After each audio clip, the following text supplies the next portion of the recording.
Hey there and welcome back. If you have settled down for the night, and the lamp is low, and the day with all its small cares is finally loosening its hold on you, then you are exactly where you ought to be. Because tonight I am going to give you a life that is not your own. Tonight is for anyone who has ever wondered what it was to be born with a good name and almost no money in a cold and genteel little house at the edge of the gentry in England 200 years ago, with one road only out of your difficulties, and a delicate art to the travelling of it. I am going to make you a girl of that world, well-born, well-taught, and very nearly poor, and I am going to walk you through the one campaign that will decide all of your life, which is the art of marrying above your station.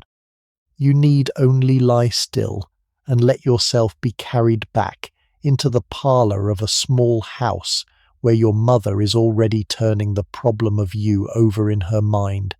and your father sits with his thin income and his good blood and his disappointments, and the question that hangs over the entire family is what on earth is to become of you.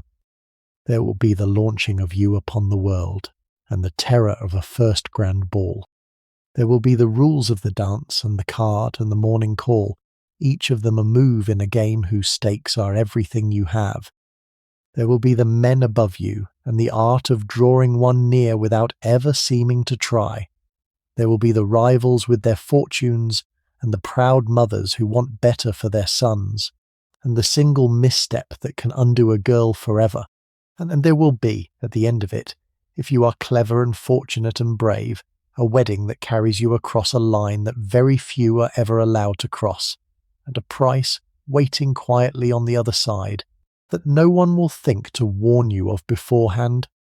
Before we step into that house and that life, I would like to know where in the world you are listening from tonight, and what the hour is where you are. Whether it is deep in the night, or the grey middle of an afternoon, or one of those late and solitary hours when the rest of the house has gone to sleep, and the time belongs only to you, you are welcome here, and I am glad of your company. If you would care to leave a word in the comments, telling me the place you are listening from and the time upon your own clock, I do read them, and I find there is a strange companionship in knowing the far corners of the earth these hushed hours reach. And if this is a vanished world you would like to return to, you are always welcome to subscribe so that the next of these long evenings can find its way to you when it is ready. There is no hurry in any of it. The past will wait for you. So let us begin in the only place such a story can begin, which is at home, in the small house where you were born and raised, and where all of the shape of your difficulty was set before you were old enough to understand it.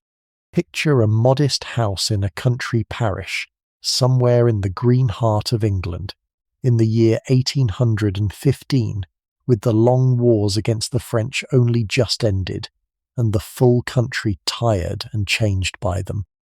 It is not a grand house. It is a respectable one, which is a different thing entirely, and the difference between the two is the hinge on which the whole of your life will turn. It stands a little apart from the village, with a strip of garden and a few decent rooms, a parlour and a dining room, and a handful of bedchambers above, kept by 2 or 3 servants who are paid too little and worked too hard, and it has about it that particular air of gentility stretched thin over poverty that you will come to know as the very climate of your childhood. The furniture is good but old, inherited rather than bought. The carpets are worn in the places where feet have passed for 30 years. The fires are kept small to save the coal, and lit late in the year, so that the rooms are often cold, and you have grown up understanding without ever being told that warmth, like everything else, is a thing to be carefully counted. The whole house runs on these quiet economies, and you have absorbed them as the very air of your childhood. The good gowns are made over and turned and trimmed afresh to last another year, and another after that, so that you go always a season or 2 behind the fashion, in clothes that are clean and correct and never quite new. The dinner is plain on the days no one is expected, and only made fine when company comes, and the family's face must be kept up before the neighbourhood. There is no carriage, or only an old one and a single horse. There are 2 servants where there should be 4, a maid of all work and a girl doing the labour of a larger staff, and paid in coin the family can barely spare. And over all of it lies the large unspoken effort of keeping up appearances, of seeming to society a little more comfortable than you are, for to let the gentility slip, to be seen to be truly poor, would be to lose the one thing the family has, its standing, and to slide out of the class you were born to into something below it. You have grown up inside that effort, schooled in it, knowing which shabbiness may be shown and which must be hidden, and the strain of it, the endless genteel pretending, is so woven into your life that you scarcely notice it as strain at all. Awake, then, in that house, on an ordinary morning in your girlhood. The room is cold, for the fire is not lit upstairs save in sickness. You dress quickly in the chill, in clothes mended and turned and worn a little thin. You come down to a breakfast plain but sufficient, the family gathered, your father quiet over his coffee, your mother already alive to the day's small economies and the day's larger questions. Through the window, the garden and the lane and the church tower, beyond them the parish where everyone knows your family and your family's situation to a nicety, the squire above you and the farmers below and your own place fixed among them, gent and poor. It is a good house, a happy one in many ways, full of affection and books and music and the small pleasures a careful family contrives, and it is also a house with a question hanging over it, the question of you and your sisters. What is to become of girls so well bred and so ill provided? A question that grows louder, though no one says it, with each year that you grow older. And yet the house is genteel, unmistakably so, and that is the point of it and the trap of it. Your family are gentlefolk. You do not work with your hands, nor does anyone you are related to.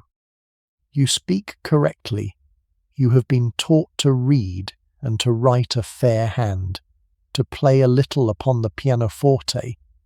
to sketch in watercolours, and to speak some French, to sew and to carry yourself, and to know to a nicety how a lady behaves in each situation that may arise. You go to church in the family pew, near the front, where the better sort sit. You are received as an equal in the parlours of the squire and the rector and the other respectable families of the neighbourhood. By each outward sign that the society of that time read and respected, you belong to the gentry, the broad and anxious class of the well-born that sat above the farmers and the tradesmen, and below the titled and the truly rich. And within that broad class there were gradations beyond counting, fine distinctions of rank and consequence that everyone observed and few could have explained, a whole invisible ladder reaching from the edge of the nobility down to the edge of trade. At the top stood the titled, the dukes and earls and barons and their families, and just below them the baronets and knights, then the greater untitled landowners, the squires with broad acres and ancient names, then the lesser gentry, the families with smaller estates or none, the clergy, the officers, the professional men, the people of birth and breeding, but modest means, among whom your own family belonged, and below them, shading off into the merely respectable, the prosperous farmers and the rising men of trade who had money but not yet gentility. To marry up for you meant to climb this ladder, to attach a man a rung or 2 or 3 above your own, and the height of the climb measured the boldness of the attempt. A clergyman's daughter who married a squire had risen, and one who married into the nobility had performed a feat the whole county would talk of for years. You have the manners of your station,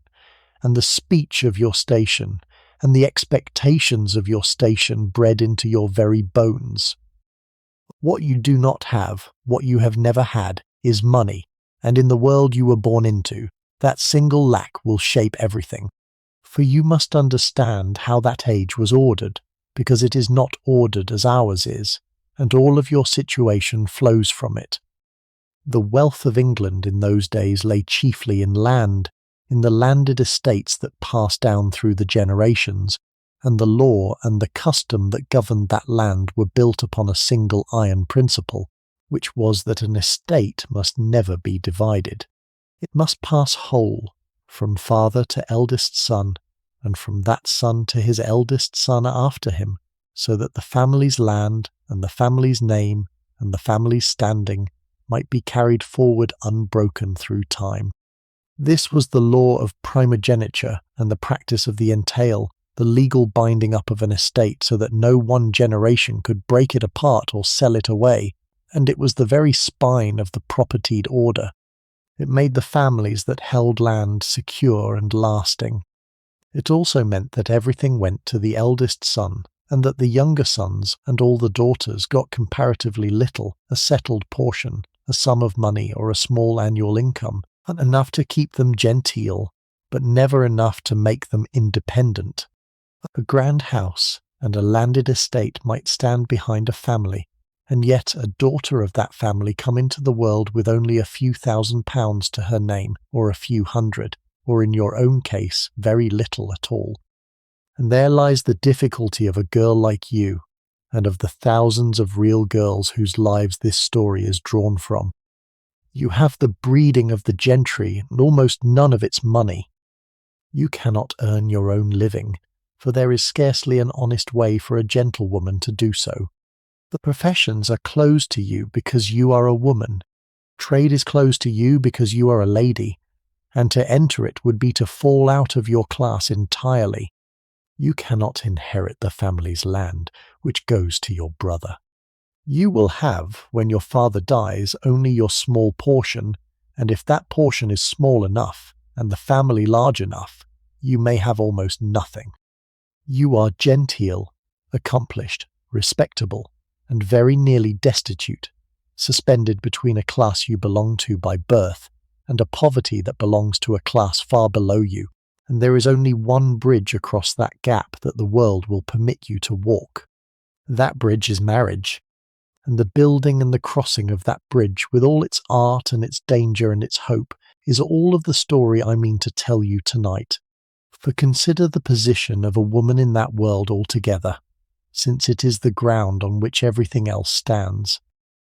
She could not vote, nor sit in Parliament, nor enter the professions, nor attend the universities. She could not, once married, own property in her own right, for in law her very self was largely absorbed into her husband's. She could not easily earn a living without losing her caste. She could not travel alone, nor live alone with propriety, nor dispose of her own future by her own choice. Her whole existence was lived within the keeping first of her father and then of her husband, and the great passage from the one keeping to the other, the marriage that moved her from her father's house to her husband's, was therefore the single most consequential event of her existence, the thing that fixed her rank and her income and her home and her whole condition for the rest of her days. A man might make his own way by his own efforts, rise by his talents, mend a poor start by hard work or good luck.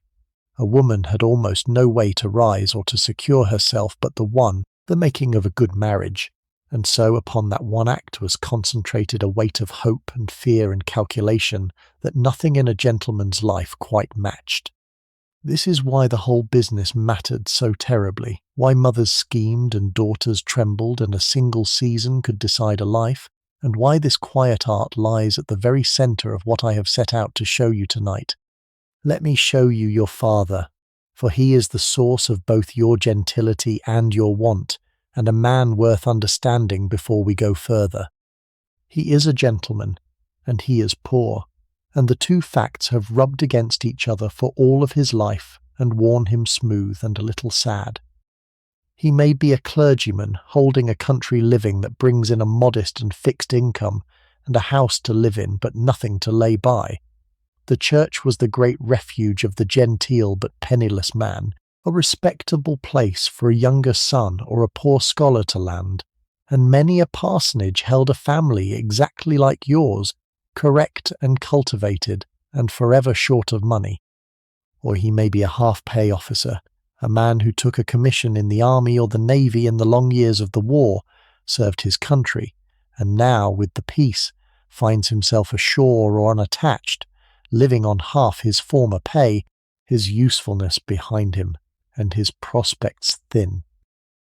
Or he may simply be the younger son of a good family, a man born into a fine house who received, as younger sons did, only a small portion and a genteel education and the expectation that he would somehow make his own way,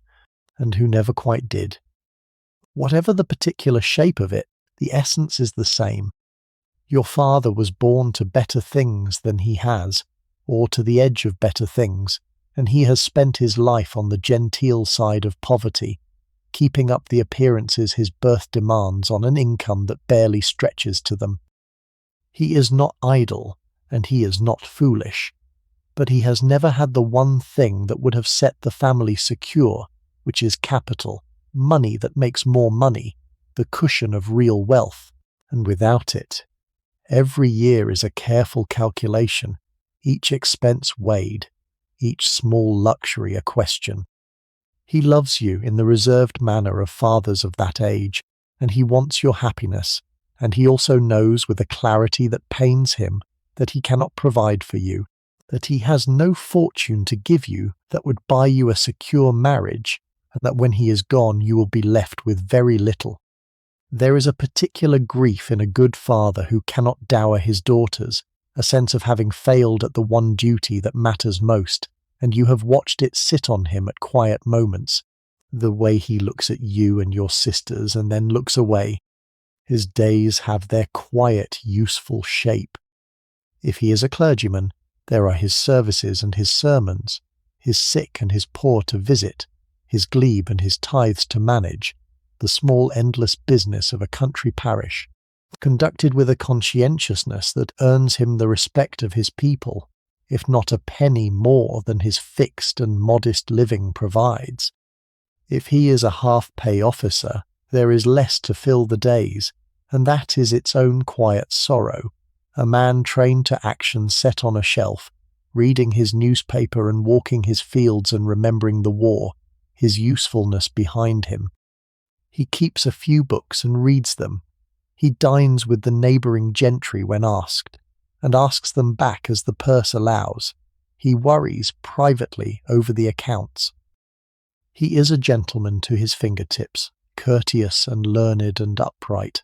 and he has given you, along with your want of fortune, a precious gift you do not yet fully prize, the gift of his name and his manners and his standards, the unshakable gentility that is your passport into the rooms where your fortune must be made,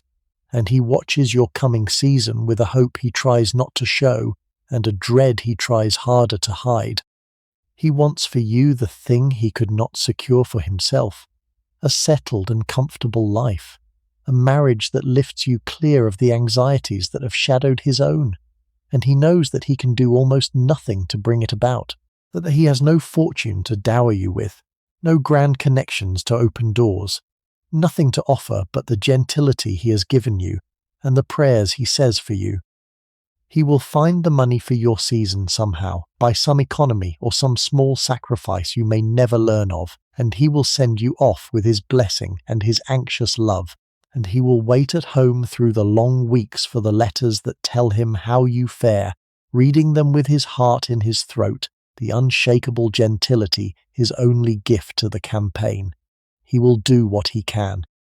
He will find the money somehow for the one season that may make your fortune, but the doing of it costs him, and you know it costs him, and that knowledge is part of the weight you carry. And now let me show you your mother, who is, in the matter we are concerned with, the truly important figure, the architect and the general of the complete campaign. If your father is the source of your difficulty, your mother is the engine of its solution, and you must understand her well, because for the next stretch of your life she will direct your each move. She married your father for love, perhaps, or for the security he then seemed to promise, or simply because he was the gentleman who offered and a woman of her class did not refuse such offers lightly, and she has spent the years since learning, as he has, exactly how far a respected name stretches without money behind it, which is to say, not nearly far enough. She has felt the small humiliations of genteel poverty more sharply than he has, because they fall more sharply on a woman. The gowns turned and made over and worn a season too long, the carriage they cannot keep, the invitations they cannot return in kind, the slow, quiet sliding down the edge of the society she was born to. And she has resolved, with the whole force of a clever and disappointed woman, that her daughters shall not slide as she has slid. They shall marry, and marry well, and marry up, and she has been preparing for it since you were in the cradle. For your mother is, like each mother of her class and her situation, a strategist of the marriage market, and a formidable one, and the campaign to settle her daughters is the chief work of her life. She has spent years on the long preparation of you, the lessons scraped together and paid for, the master who came to teach you music, the careful cultivation of your manners and your accomplishments and your looks, all of it an investment toward the single return that matters, a good marriage. She knows to a remarkable degree of nicety the entire field, which families in the county have unmarried sons, and what those sons are worth, and what their mothers will be looking for, which connections of her own might be useful, which old friend now well married might be persuaded to bring you out, which distant cousin has a house in town. She reads the situation of each eligible man with the cold accuracy of a merchant pricing his wares, and she reads your own assets with the same accuracy, and she plans accordingly. None of this is cruelty. It is love, expressed in the only currency the world allows her, the currency of advantageous matches, for in her mind your happiness and your security are the same thing, and the path to both runs through an advantageous marriage, and there is no other path. She loves you, and she will spend you, and in the world she lives in those two things are not opposites, but the same act. And so there hangs over your whole girlhood, gentle but constant, the pressure of her expectation. You have grown up knowing, long before it was ever said outright, that a good deal depends on you, that the family's hopes are pinned to your prospects, that your face and your manner and your conduct are not merely your own concern, but the family's most valuable asset,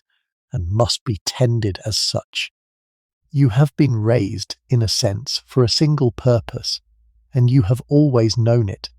and the knowledge sits in you in a complicated tangle of love and duty and resentment and fear that you have never quite untied. Your mother is not your enemy. She is your fiercest ally, the one person wholly devoted to your advancement, ready to spend her last energy and the family's last shilling to see you well settled. But she is also the voice of society's hard arithmetic, speaking it to you across the breakfast table, reminding you in 100 small ways that you cannot afford to be careless or sentimental or proud, that you must please, that you must succeed, because the alternative, for a girl like you, does not bear thinking of. And as the time approaches when you must be sent out into the world to do the thing you were raised to do, it is her hand, far more than your father's, that will guide you, and her judgment you will lean on, and her hopes you will carry with you into every lighted room. For her own story is folded into yours, and it shapes the fierceness of her purpose. She was a girl once, in just your situation, well-born and ill-provided, and she made her own season and her own choice, and whether she chose your father for love or for the security he then promised, she has lived ever since with the result, and the result was not the rise she hoped for, but the long genteel struggle you have grown up inside. She knows better than anyone the difference between a season won and a season lost, between the comfortable marriage and the straitened one, because she has lived the straitened one, and she is determined past all reasoning that you shall do better than she did. Every lesson she pressed on you, each economy she practiced to pay for a master, each connection she nursed against the day of your coming out, has been aimed at giving you the chance she feels she missed or muffed. And there is in her devotion a quality of urgency that is almost desperation, the longing of a woman who failed to rise to see her daughter rise in her stead, so that your success would be, in a sense, the redemption of her own disappointment, and you have felt the weight of that redemption pressing on you in 100 small lessons. She has coached you for years, often without seeming to, dropping the knowledge into the ordinary hours, how to enter a room, how to curtsy to this rank and to that, how to make conversation that pleases without presuming, how to receive a compliment, and how to turn away a liberty, how to dress to advantage on little, how to play your music so as to charm and to stop before you weary. She has told you, gently and not so gently, the great truths of your situation, that you must marry and marry well, that your face and your manner are your fortune since you have no other, that you cannot afford the indulgences a richer girl may afford, the sulk, the sharp word, the open preference, the visible want. And as the season approached, she grew more earnest still, rehearsing you, warning you, pinning to you all the accumulated strategy of her own hard experience, so that you go out into the world carrying not only your own hopes, but the whole freight of hers, the redemption of her own disappointment. Before we go out into the bright rooms where the campaign is fought, you must look clearly at what waits for you if it fails, because nothing will sharpen your understanding of the next months like a steady look at the alternative. Picture the unmarried gentlewoman of a certain age, the woman who did not marry, who let the seasons pass and the suitors thin, and at last found herself, at 30 or thereabouts, beyond the age when offers come. What becomes of her? She does not set up her own establishment, for she has no money to do it with, and a single woman living alone was in any case a thing society looked at askance. She remains instead a dependent in someone else's house for all of her life. She lives with her parents while they live, the daughter at home, useful about the house, growing slowly older in the room she had as a girl. And when they die, and the house and the small income pass to her brother, she passes with them, becoming the maiden aunt in her brother's household, or the spinster sister taken in by a married sister, the permanent guest, the extra woman at the table, dependent on the kindness of relatives who did not choose her and may not want her, useful as an unpaid nurse and an unpaid governess to other women's children, occupying the smallest bedroom and the lowest place, a burden borne with more or less grace by people who would rather she were settled elsewhere. And if there is no relative able or willing to take her in, then she must do the one thing a desperate gentlewoman could do to earn her bread without quite losing her caste, which is to become a governess, going into a stranger's house, to teach a stranger's children for a small wage and her keep, neither servant nor family, eating alone, belonging nowhere, the most exposed and friendless position genteel society held. Consider what that life was, for it was the shadow against which your whole season is lit. The governess went to live in a stranger's house, to teach the daughters of the family their letters and their music and their French and their manners, and for this she received a small salary and her board, and a position that belonged to no clear place in the household at all. She was not a servant, and the servants knew it, and resented her for the airs of a lady. She was not family, and the family knew it, and never let her forget it. She ate alone, or with her charges, neither in the servants' hall below nor quite at the family's table above, suspended in a cold isolation between the two. She had no home of her own and no prospect of one. She was dependent on the goodwill of her employers, who might dismiss her at a word. She watched other women's children grow and marry while her own youth slipped away in someone else's nursery, and when she grew too old to be useful, she faced an age of genuine want, with no savings worth the name, and no one bound to keep her. It was the one respectable means by which a gentlewoman might earn her bread, and it was a sort of slow burial, and every portionless girl knew it, for the abyss that waited if the marriage market failed her, and there was more even than your own fate riding on your season, for you do not stand alone.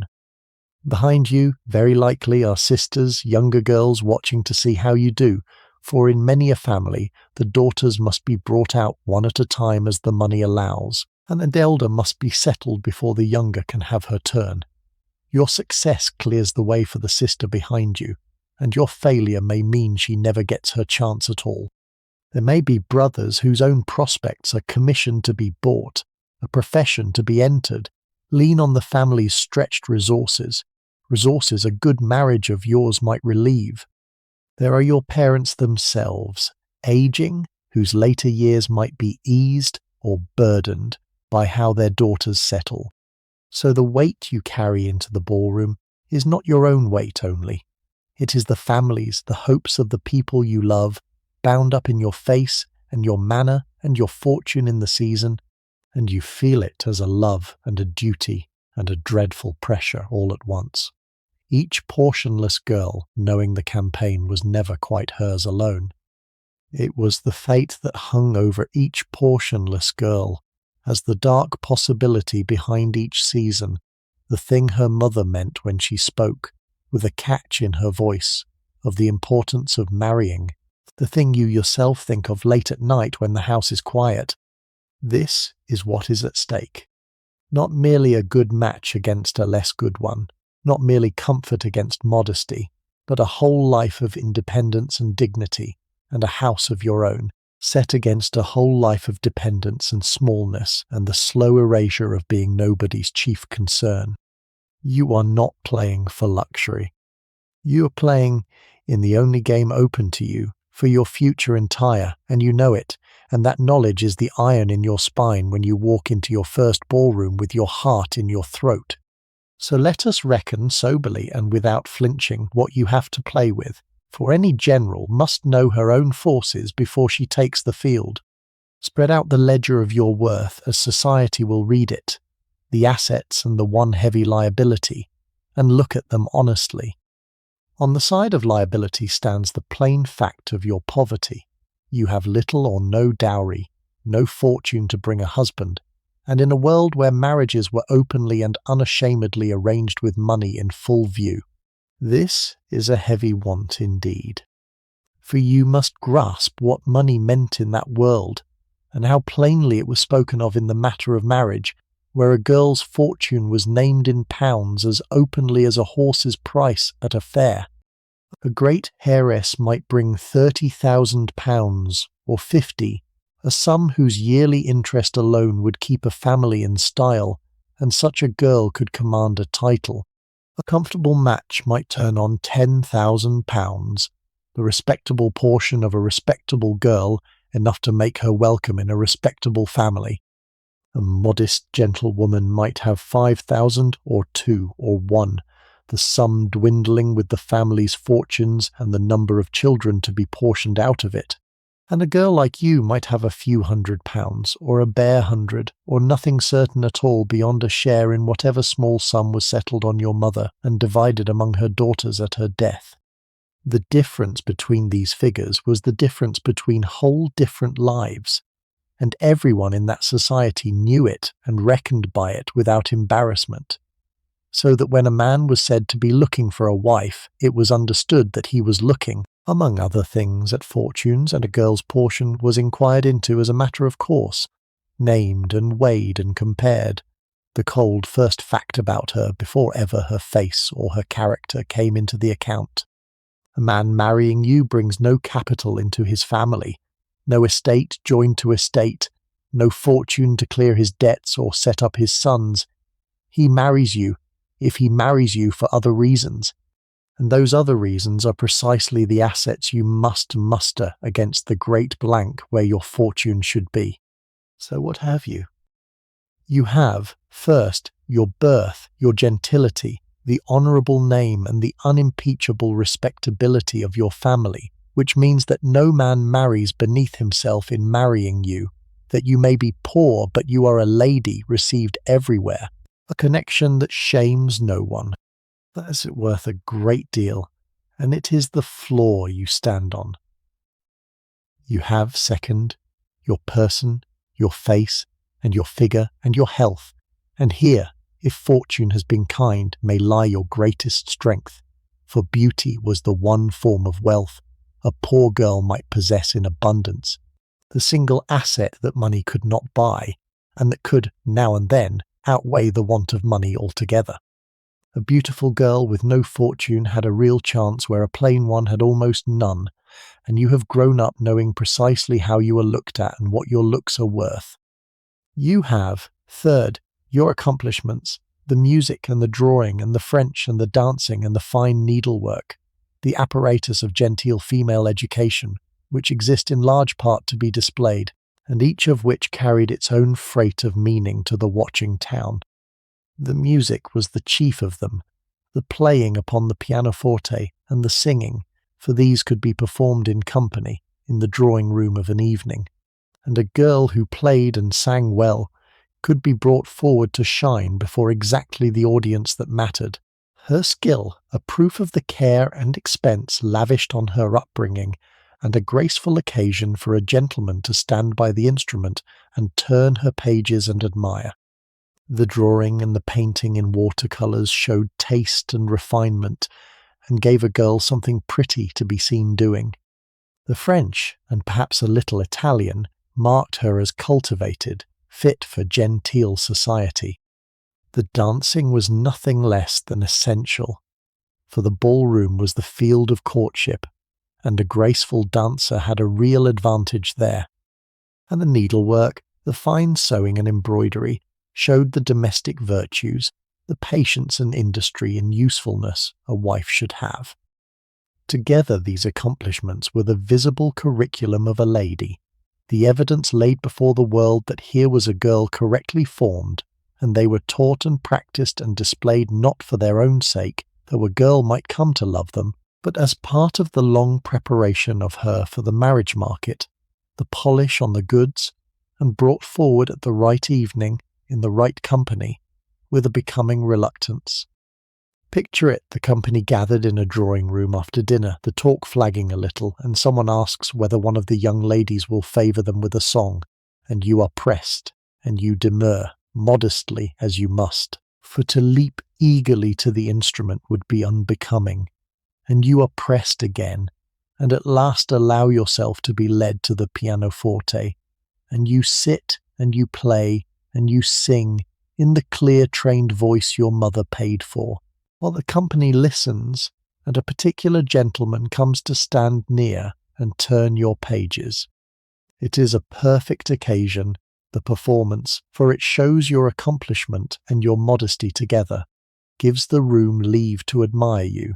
and gives a man an excuse to attend to you closely, to lean near, to praise, to fall into the soft particular intimacy of music shared, and a girl who plays and sings well, and who knows to be coaxed to it rather than to seek it, has in her accomplishment a real instrument of the campaign, the polish on the goods made to do its work, to show a man and his family that you are cultivated, that you will adorn his drawing-room and raise his children correctly, and do him credit before the world. And you have, fourth and not least, your character and your wit and your manner, the charm or the sweetness or the liveliness or the good sense that is your own particular flavour, the thing that makes you and not merely a well-bred girl with a pretty face, and which, deployed rightly, can attach a man more surely than beauty or fortune either. These are your forces. They are not nothing. Marshalled with skill, they have won the field before, against heavier purses than yours, and the marshalling of them is itself an art. The first art you must master, the art of showing your assets to their best advantage while concealing the want behind them. For it is not enough to possess these things, you must display them, and display is a craft with its own hard rules. Your beauty must be dressed to advantage in clothes that, though they cost the family dear and are fewer and plainer than your rivals, are chosen and worn with such taste that they seem the choice of a girl above mere finery rather than the necessity of a girl who cannot afford it. For there is an art to making economy look like elegance, and your mother has taught it to you. The fashion of the moment was, as it happened, a small mercy to a poor girl, for the gowns of these years were of a simplicity that a clever needle could imitate without a large fortune behind it. The high-waisted dress, gathered just beneath the bosom, and falling in a straight soft column to the feet, made most often of white or pale muslin, light and plain and girlish, was the mode, and a girl might look perfectly dressed in a simple muslin that cost a fraction of the stiff brocaded splendours of an earlier age. The art lay in the wearing and the finishing, the gown made up at home or by a country dressmaker, but trimmed with taste, worn with a good shawl, set off with gloves to the elbow and a ribbon in the hair and the few modest ornaments the family could muster, a string of beads, a locket, a single handsome brooch. A girl with a true eye could take plain materials and a small purse and produce an effect of freshness and grace that outshone a richer girl dressed without judgment, for in dress, as in all else, the age admired the appearance of effortless good taste above mere costly display. Your few gowns are fewer than your rivals, and they are watched, and you must contrive never to be seen too often in the same one, refreshing them with a new trimming, a different shawl, a change of ribbon, so that economy is made to wear the face of choice, and the doing of it is a daily exercise of ingenuity. The same gown appears, but tonight with a new sash and a flower at the bosom, and reads as a different toilette to all but the sharpest eyes. The muslin washed and pressed to perfect freshness outshines a richer girl's carelessly worn silk. A good shawl, an inheritance perhaps, thrown just so, lifts the plainest dress. The hair dressed with skill and a single ornament does the work of jewels you do not own. You study the fashions in the print shop windows and the circulating library's plates and contrive at home with your own needle and your mother's and the maid's to catch their spirit without their cost. You spend your small allowance with a miser's care on the one trimming, the one pair of gloves, the one length of ribbon that will refresh a tired gown, and you carry the whole contrivance off with such an air that no one guesses the want behind it. The look of free choice laid cleanly over the fact of necessity, and the dressing of you for a grand evening is itself a small campaign, conducted by your mother and your maid and yourself, together with all the care of generals before a battle. The chosen gown is brought out and examined for any flaw, freshened, pressed. The hair is dressed, brushed and curled and pinned and ornamented, an hour's patient work. The few jewels are debated, the gloves drawn on, the shawl chosen, all of the effect studied in the glass from every angle and adjusted and studied again, till you stand at last as fine as the family's means, and your own taste can make you. Your mother looks you over with a critical loving eye, twitches a fold straight, tucks in a stray curl, pronounces you ready, and there is in that moment, in the small cold bedroom with the candle and the glass, the full weight of the evening to come. The sense of arming a soldier and sending her out, of staking everything on how this girl, so carefully turned out on so little, will be seen tonight. The families want dressed up as a girl's own taste. Your accomplishments must be brought forward at the right moment and never pressed, displayed with a becoming modesty that suggests there is more behind them, for nothing repels like a girl who performs too eagerly, and nothing charms like one who must be coaxed to the pianoforte, and then, once there, plays beautifully. Your wit must be shown but never sharpened into something that frightens, your liveliness kept this side of boldness. your good sense worn lightly. And above all, the one heavy liability, your poverty, must be neither hidden in a way that deceives, for that road leads to ruin, nor paraded in a way that shames, but simply carried with such dignity and grace that it ceases, in the warmth of your presence, to seem to matter quite so much. To be poor and proud is fatal. To be poor and charming is your whole hope. The difference between them is the art we are here to learn. Now, you cannot fight this campaign alone, and you cannot fight it from your cold parlour in the country. And so the first practical step, before any ball or any suitor, is to secure two things you do not naturally possess: a sponsor and a stage. The sponsor comes first, for without her the stage is closed to you.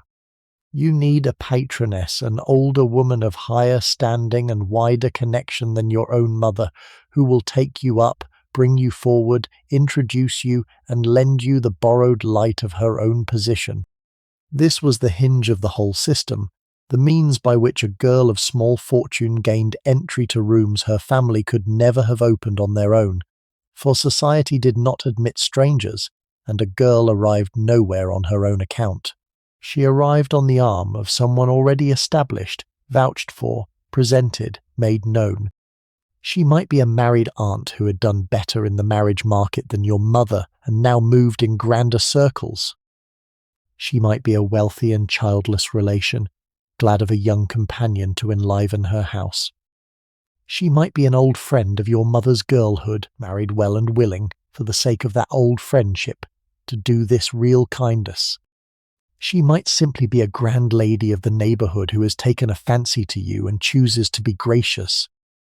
However she is found, the securing of her is a delicate and humbling business, for you are asking a favour of real magnitude, and your mother will have spent months, perhaps years, cultivating the connection against this very need, calling and writing, and being agreeable, and laying up the small debts of goodwill that she now means to call in. And when the patroness consents, when the letter comes inviting you to stay, to be brought out under her wing, to spend the season in her house in town or at the spa,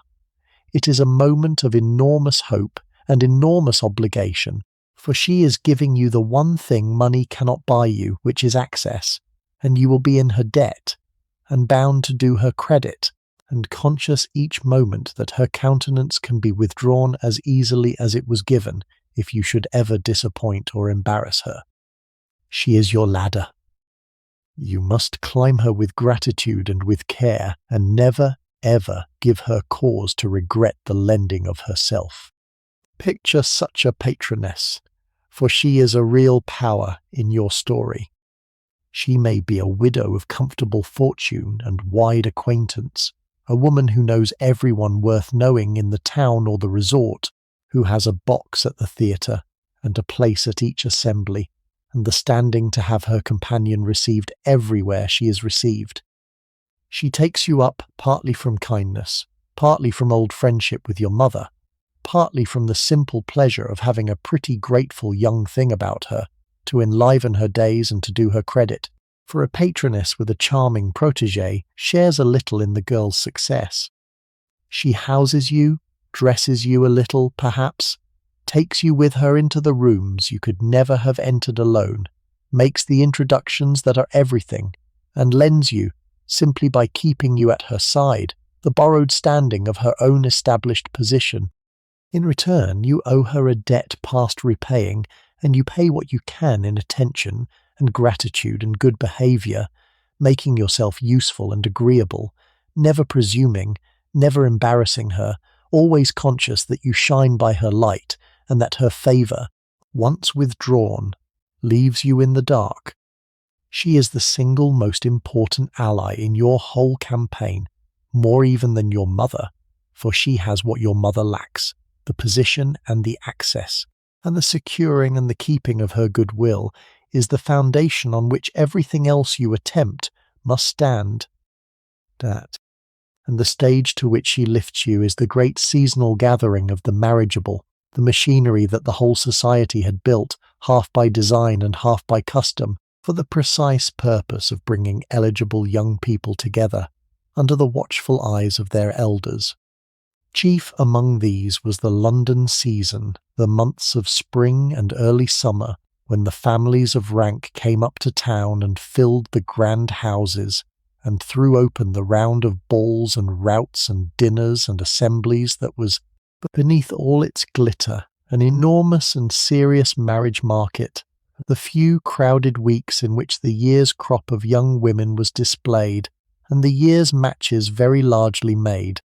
This vast gathering had grown up, over generations, half by accident and half by design, around the rhythms of the governing class.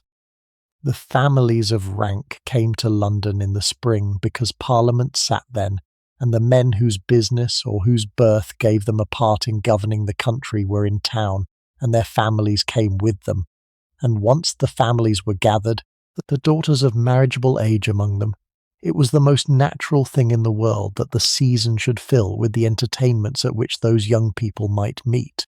So the balls and the assemblies and the dinners multiplied into a fixed and crowded round,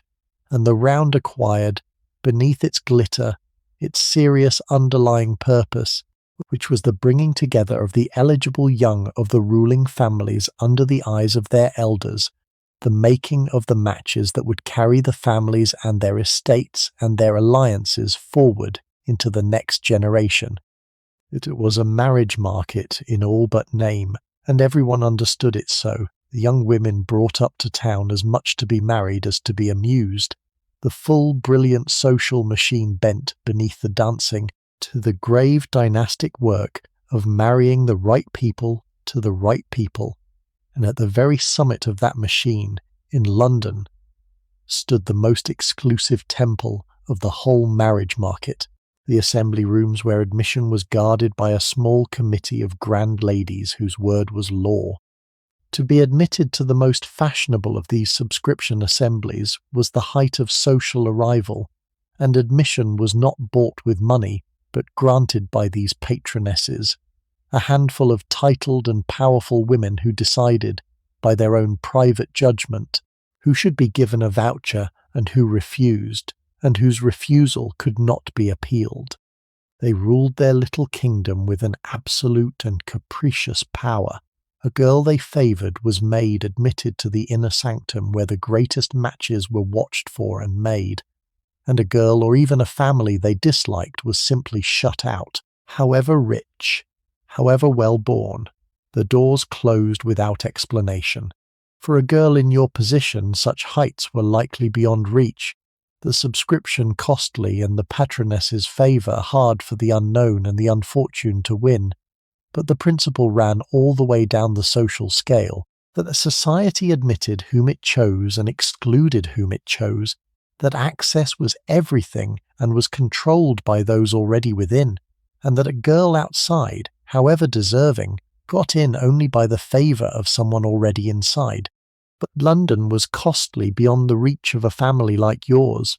and so for the genteel and the not quite rich there were the lesser stages, the spa towns and the resort towns, Bath above all, that elegant city of pale stone where the respectable gathered to take the waters and walk the promenades and meet one another in the assembly rooms, a whole town organised in effect around the genteel art of meeting suitably. There, in the pump room of a morning and the ballroom of an evening, the same essential business was carried on as in London, but at a price a careful family could just contrive, and there a girl with more breeding than money had perhaps her best chance of all, for the company was a little less grand, and the fortunes a little less crushing, and a charming penniless girl might shine. Let me set you down in Bath a moment, for it is worth seeing whole, this elegant machine for the meeting of the marriageable. It is a city built almost entirely of a soft pale golden stone, rising in terraces and crescents up the green hills of a valley. The houses ranged in grand sweeping curves above the river, the complete place newer and more uniform and more deliberately beautiful than the muddle of an ordinary town, for it was built up within living memory precisely as a resort for the genteel. At its heart lay the hot springs, the waters that were the city's first excuse, and the pump room where the company gathered of a morning to drink the famous foul-tasting water, and to walk about and greet one another and see who had arrived. That there were the assembly rooms, grand public chambers where the balls and the card parties and the concerts were held, the entire social life of the town organised and presided over by a master of ceremonies, an official whose business it was to keep the rules, to make the introductions, to see that the company mixed correctly and that newcomers were brought forward. That there were the circulating libraries, and the shops, and the theatre, and the walks and the promenades where one paraded to be seen. And there was a daily round, a rhythm of waters and walks and visits and assemblies, into which a visitor slipped and was carried along, meeting the same faces day after day in the appointed places, so that acquaintance formed quickly, and a girl come to Bath for a season found herself, within weeks, known to all of the genteel company of the resort, and able to meet, under the easy sanction of the resort's own customs, the very men her campaign required.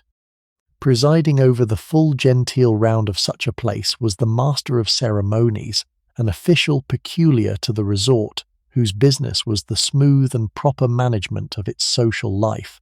He kept the rules of the rooms, fixed the hours, opened the balls, and most usefully to a stranger made the introductions, for a newcomer arriving without acquaintance might apply to him and be presented to suitable company, brought into the round, given partners at the assembly. He knew everyone of consequence in the town, who had arrived and who was expected, and a word from him could ease a girl's entry into the society of the town. For a family without wide connections he was a real resource, a sanctioned means of being brought forward where one knew no one, and a girl newly come to the resort might owe to his good offices her first partners and her first acquaintance, the very men her campaign required. So you are brought to the stage, to town, or to Bath, installed in your patroness's house, for the getting there is itself a small undertaking, the journey from your quiet parish to the resort or the capital made by coach over the long rough roads, a day or two of jolting travel with the family's hopes packed in your trunk along with your carefully chosen gowns. You arrive a little travel-worn and wide-eyed into a world larger and louder than any you have known, the streets and the shops and the press of strangers, and you are taken to your patroness's house and shown your room and given a day or two to find your feet before the round begins. There is a strangeness to those first days, a girl from the country set down in the midst of fashion, conscious of her plain trunk and her few gowns and her country manners, watching everything, learning the ways of the place, the hours people kept, and the walks they took, and the things they said, and beneath the strangeness a rising excitement. Here at last is the stage you have been prepared your entire life to walk upon, and somewhere in this town, unknown to you yet, may be the man who will decide your fate. So you are settled, installed in your patroness's house, and now the thing begins in earnest, and the first ordeal of it is simply to be launched, to make your entrance upon this world, and be seen by it for the first time. It is hard to convey, to anyone who has not felt it, the sheer terror and exhilaration of that first appearance, for you are a girl from a quiet country parish, and you are about to walk into a great lighted room full of strangers who are richer and grander and more practised than you, each of them measuring every other, and you are to be measured among them, your face and your figure and your gown and your manner all weighed in an instant by eyes that have weighed 100 girls before you. Your patroness has dressed you as well as the family purse and her own kindness can manage.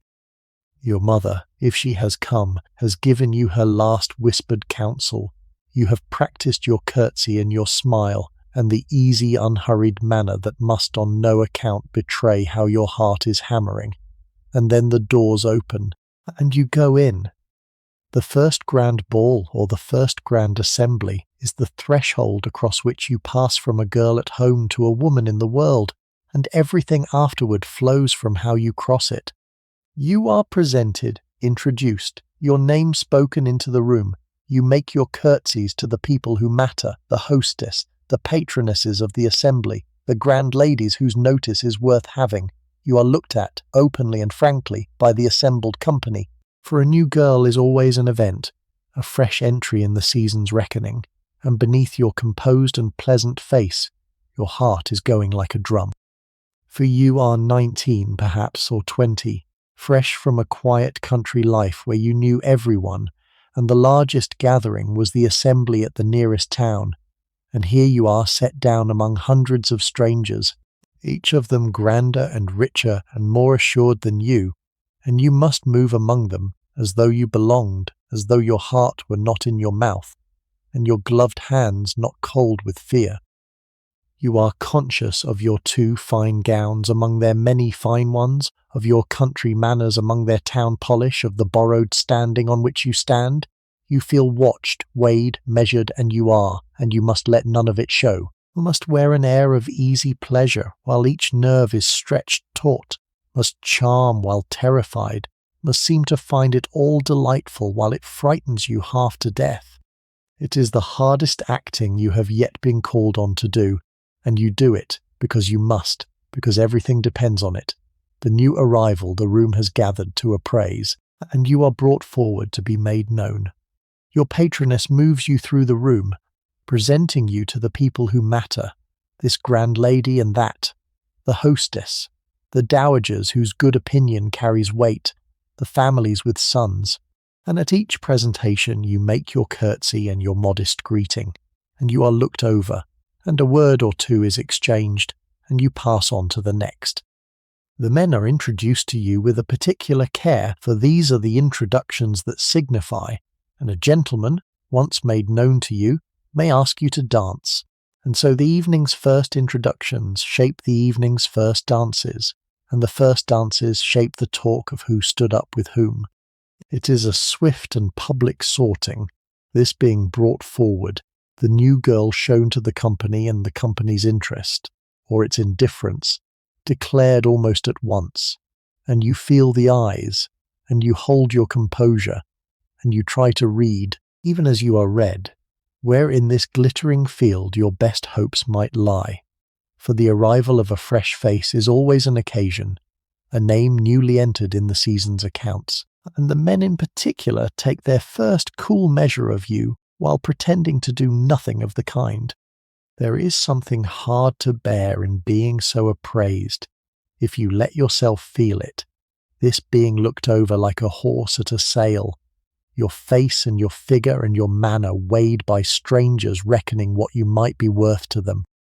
The men do it with a practised carelessness, a glance that takes you in and moves on, a question to your patroness about your family and your fortune asked in an idle tone that does not deceive. The women do it too, the mothers pricing you as a rival to their daughters, the girls measuring you against themselves. You must school yourself not to mind it, or not to show that you mind, for to flinch under the appraisal, to seem to feel it, is itself a kind of failure.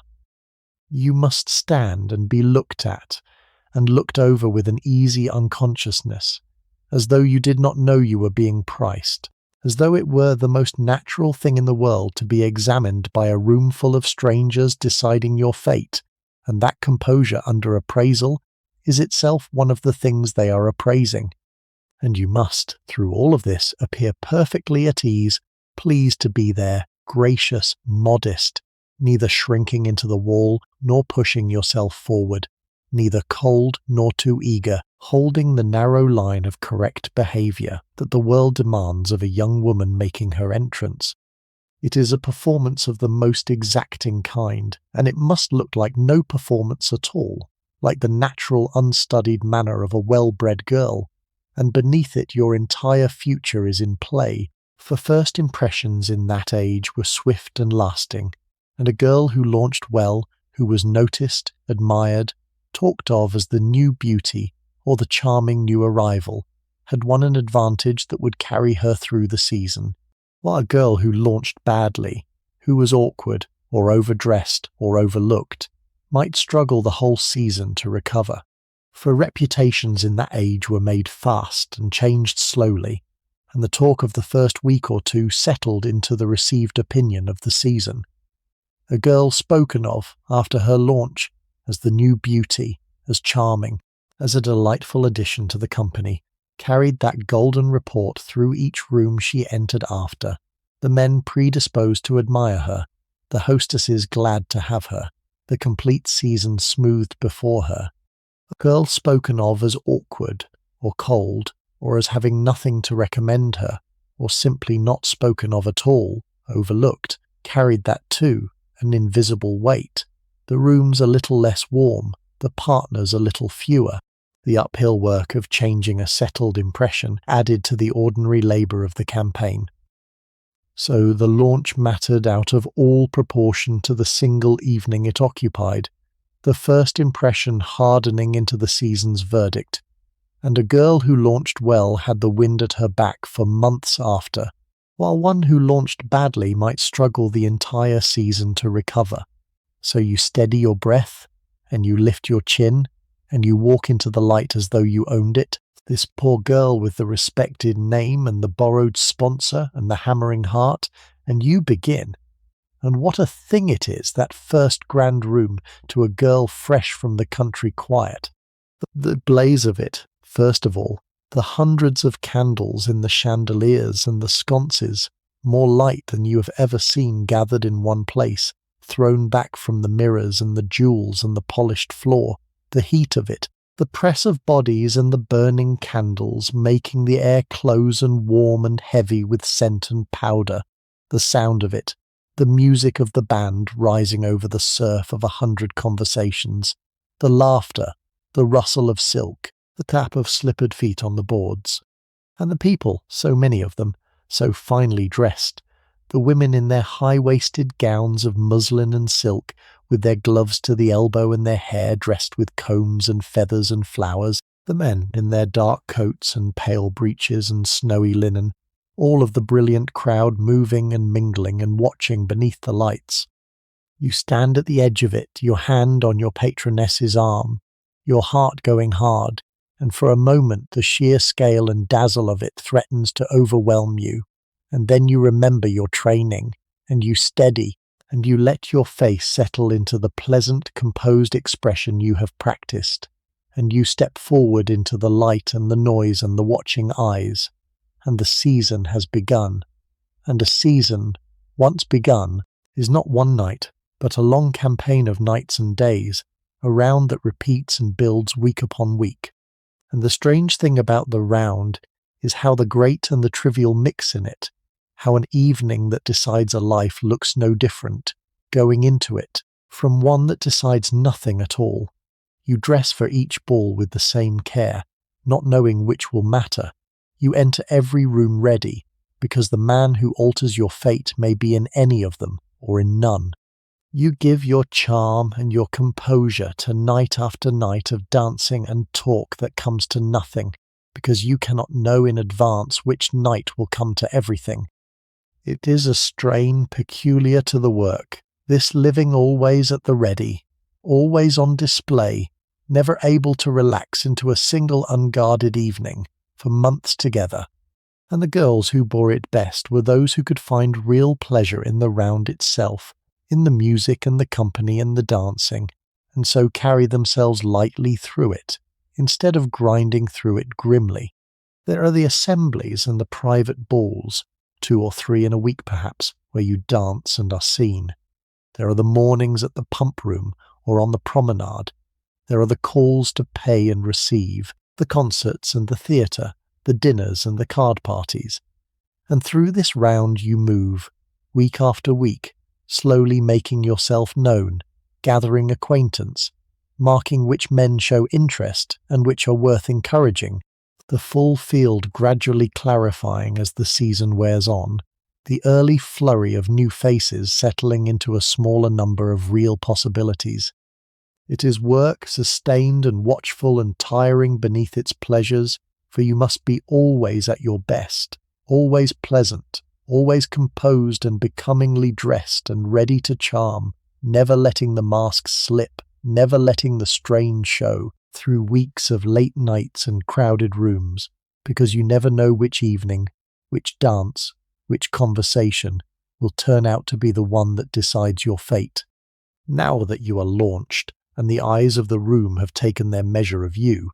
you must in turn take the measure of the room and learn to read the field of men with the same cool accuracy your mother taught you. For not each man above you is within your reach, and a great part of the art is knowing where to aim. Look about the assembly then, and let me name for you the kinds of men a girl in your position might realistically hope to attach, for each comes with his own prospects and his own price and his own particular use to a portionless girl. There is, first, the younger son of an old family, and he is in a situation oddly like your own, for he has the birth and the breeding and the connection, but, by the same law of entail that beggars you, only a modest portion of his own, the estate having gone to his elder brother. He cannot afford to marry a portionless girl unless he has a profession or expectations, and so he often must marry money himself. But a younger son with a comfortable living in the church, or a place in the law, or a commission and prospects, might be exactly within your reach, a match of equals, breeding wedded to breeding, modest but secure and entirely respectable. And here you must learn to reckon a man by his income as the world reckoned him, for a gentleman was known and valued by what he had a year. A man of £10,000 a year was a brilliant match, rich, able to keep a fine establishment and a London house and carriages and a large staff, the prize of any season. A man of 2,000 or 3,000 a year was comfortably off, a solid gentleman who could keep a good house in the country and live without anxiety, an excellent match for a girl like you. A man of 700 or 800 a year, a clergyman with a good living, say, or a professional man doing well, could keep a modest genteel household, a respectable competence, the foundation of a perfectly happy, if unshowy life. And below that, the margins grew thin, the genteel poverty you came from, the keeping up of appearances on too little. You learned to hear these figures spoken and to know at once what manner of life they meant, what house and what carriage and what number of servants, what security or what strain, so that when a man's income was named, as it always was, you could price the life he offered as exactly as your mother could. The younger son was the figure whose situation most resembled your own, and he is worth a moment's study. Born into a respectable family, raised in a fine house, given the manners and the education of a gentleman, he nonetheless inherited by the same law of entail that beggared you, only a modest portion, the bulk of everything going to his elder brother who would have the estate. He was a gentleman without the means of one, and he had 3 roads before him: to marry money, mending his fortunes with a wife's dowry, to make his own way in a profession, the church or the law or the army or the company, or to live narrowly on his small portion,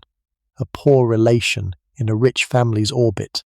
A younger son who had a good living, or a thriving profession, or real expectations, might be a sound and happy match for a girl like you, an equal in birth if not in fortune. But a younger son with nothing settled and nothing made was, like you, in need of a fortune himself, and could no more afford to marry you than you him, 2 well-bred paupers who must each look elsewhere for the fortune neither of them possesses. There is, second, the widower, the man who has buried one wife and seeks another, and he is not to be despised, for he often comes already established, with a house and an income and a settled position, wanting now not a fortune, which he may already have, but a wife to run his household and mother his children and warm his later years. A widower might overlook a girl's want of money where a young bachelor could not, valuing instead her youth and her sweetness and her competence, and many a poor girl made a comfortable and dignified marriage to an older man who asked of her not wealth but care. There was no shame in such a match, whatever the romantic might feel about it, and a fair deal of sense. An older man, established, kindly, wanting a companion for his later years, and a mother for the children of a first marriage, could offer a girl exactly the security her own situation could not: a settled home, a position, a comfortable widowhood in time, and in return he asked only what she could give: her youth and her sweetness and her care. Such marriages were common and often happy in their quiet way, the husband grateful and indulgent, the wife secure and respected, the difference in years a small thing weighed against the comfort and the dignity of the life. A girl of feeling might shrink at first from the thought of marrying a man old enough to be her father, dreaming as the young will of a husband nearer her own heart. But a girl of sense, and of small fortune, knew that the older man's offer might be the best and the safest she would ever have, and that to refuse it for a romantic notion was a luxury her situation did not afford, and the life such a marriage offered, if she chose it with open eyes, was no mean one. She would be mistress of his establishment, a house run on a comfortable income, with the ordering of it in her hands and the respect due to its mistress. She would have her own carriage, perhaps, her own circle, a settled honoured place in the neighbourhood. If he had children of a former marriage, she would mother them, and might find in that a real affection and a real usefulness. If he had none, she might have her own in time. He would very likely be kind to her, grateful for her youth and her care, indulgent of her small wishes, for an older man who has won a young wife knows his good fortune and is at pains to keep her content. And when in the course of nature he died and left her, the jointure settled in her marriage articles would keep her a comfortable independent widow, mistress of her own life at last, with a competence of her own and no one's leave to ask, a freedom few women of that world ever tasted, a luxury her situation otherwise did not afford. There is, third, the chief prize and the great long shot, the smitten heir, the eldest son with the estate before him, who could marry anyone and is expected to marry well, but who has, against all calculation, fallen for you. He is the dream of each portionless girl and the despair of every prudent mother, for his family will fight such a match with all their strength, and to win him you must overcome not him but them, and the odds are long. And yet it happens now and then that love and a strong will carry the day, and the poor girl becomes the lady of the grand house after all.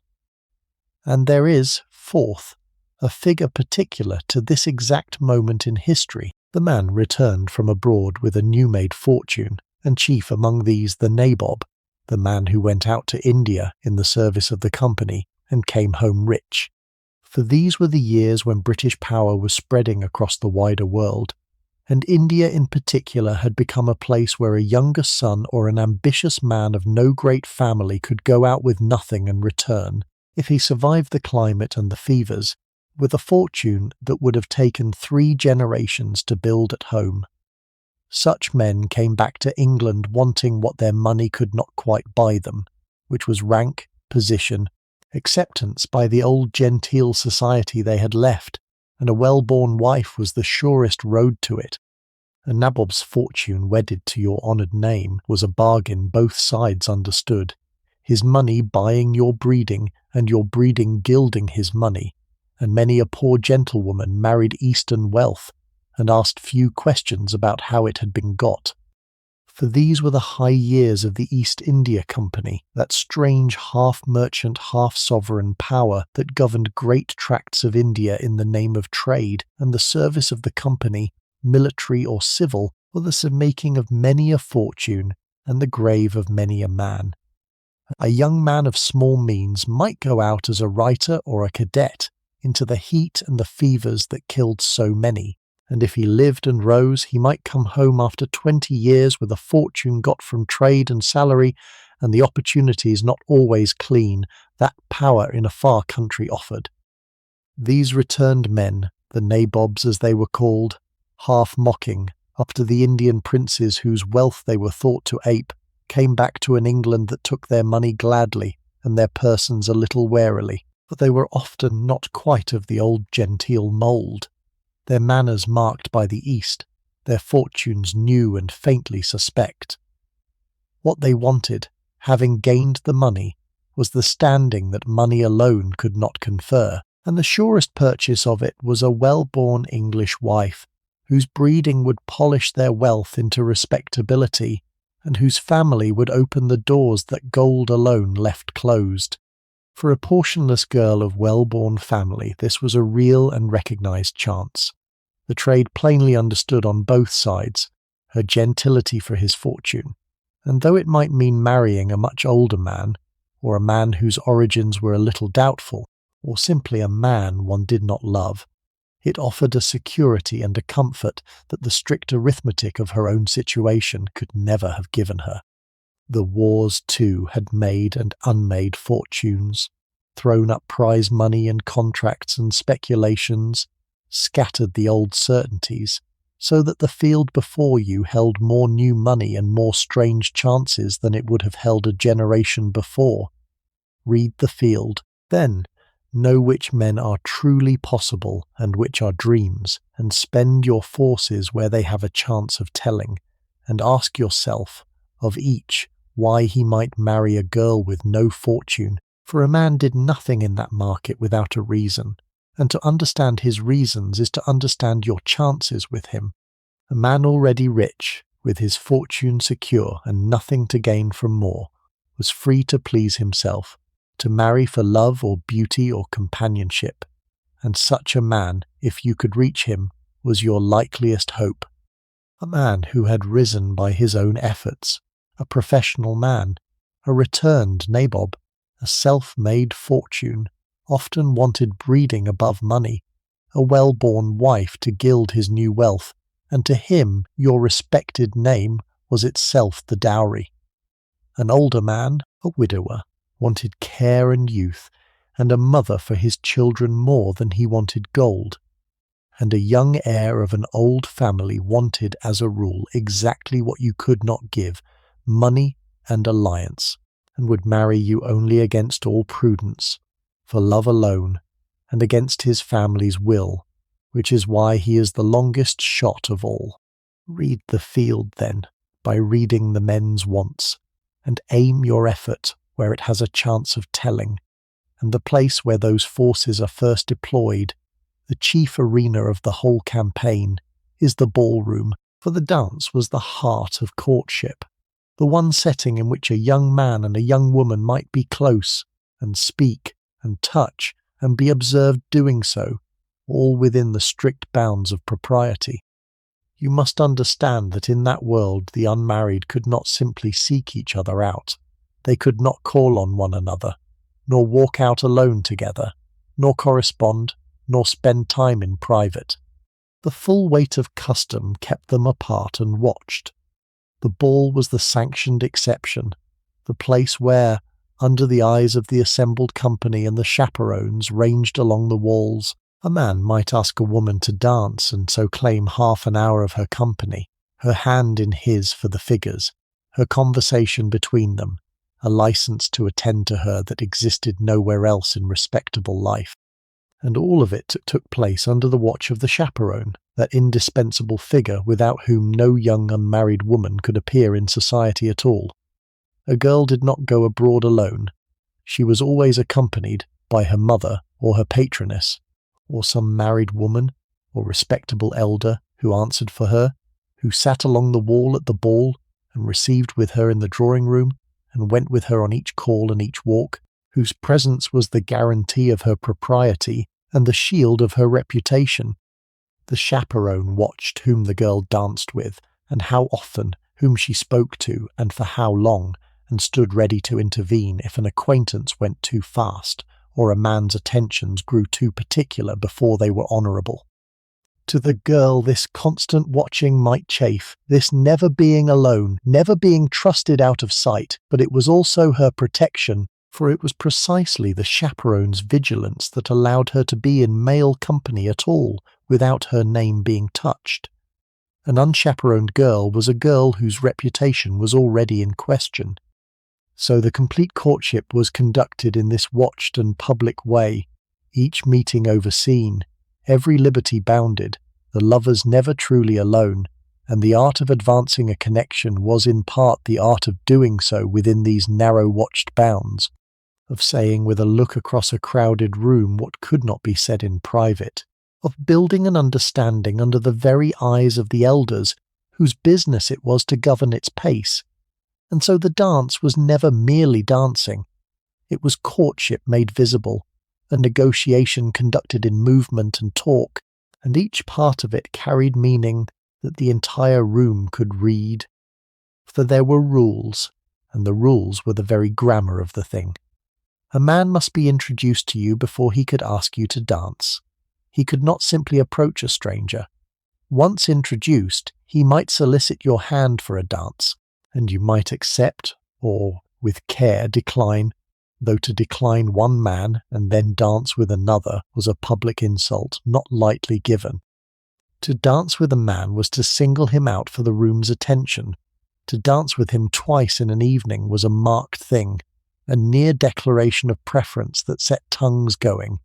To dance with him a third time was scandalous, a thing that committed you in the eyes of all. The chaperones watched and counted. The other girls watched and counted. And so each dance you gave was a move on the board, a small public statement of where your interest lay, to be made deliberately and never carelessly.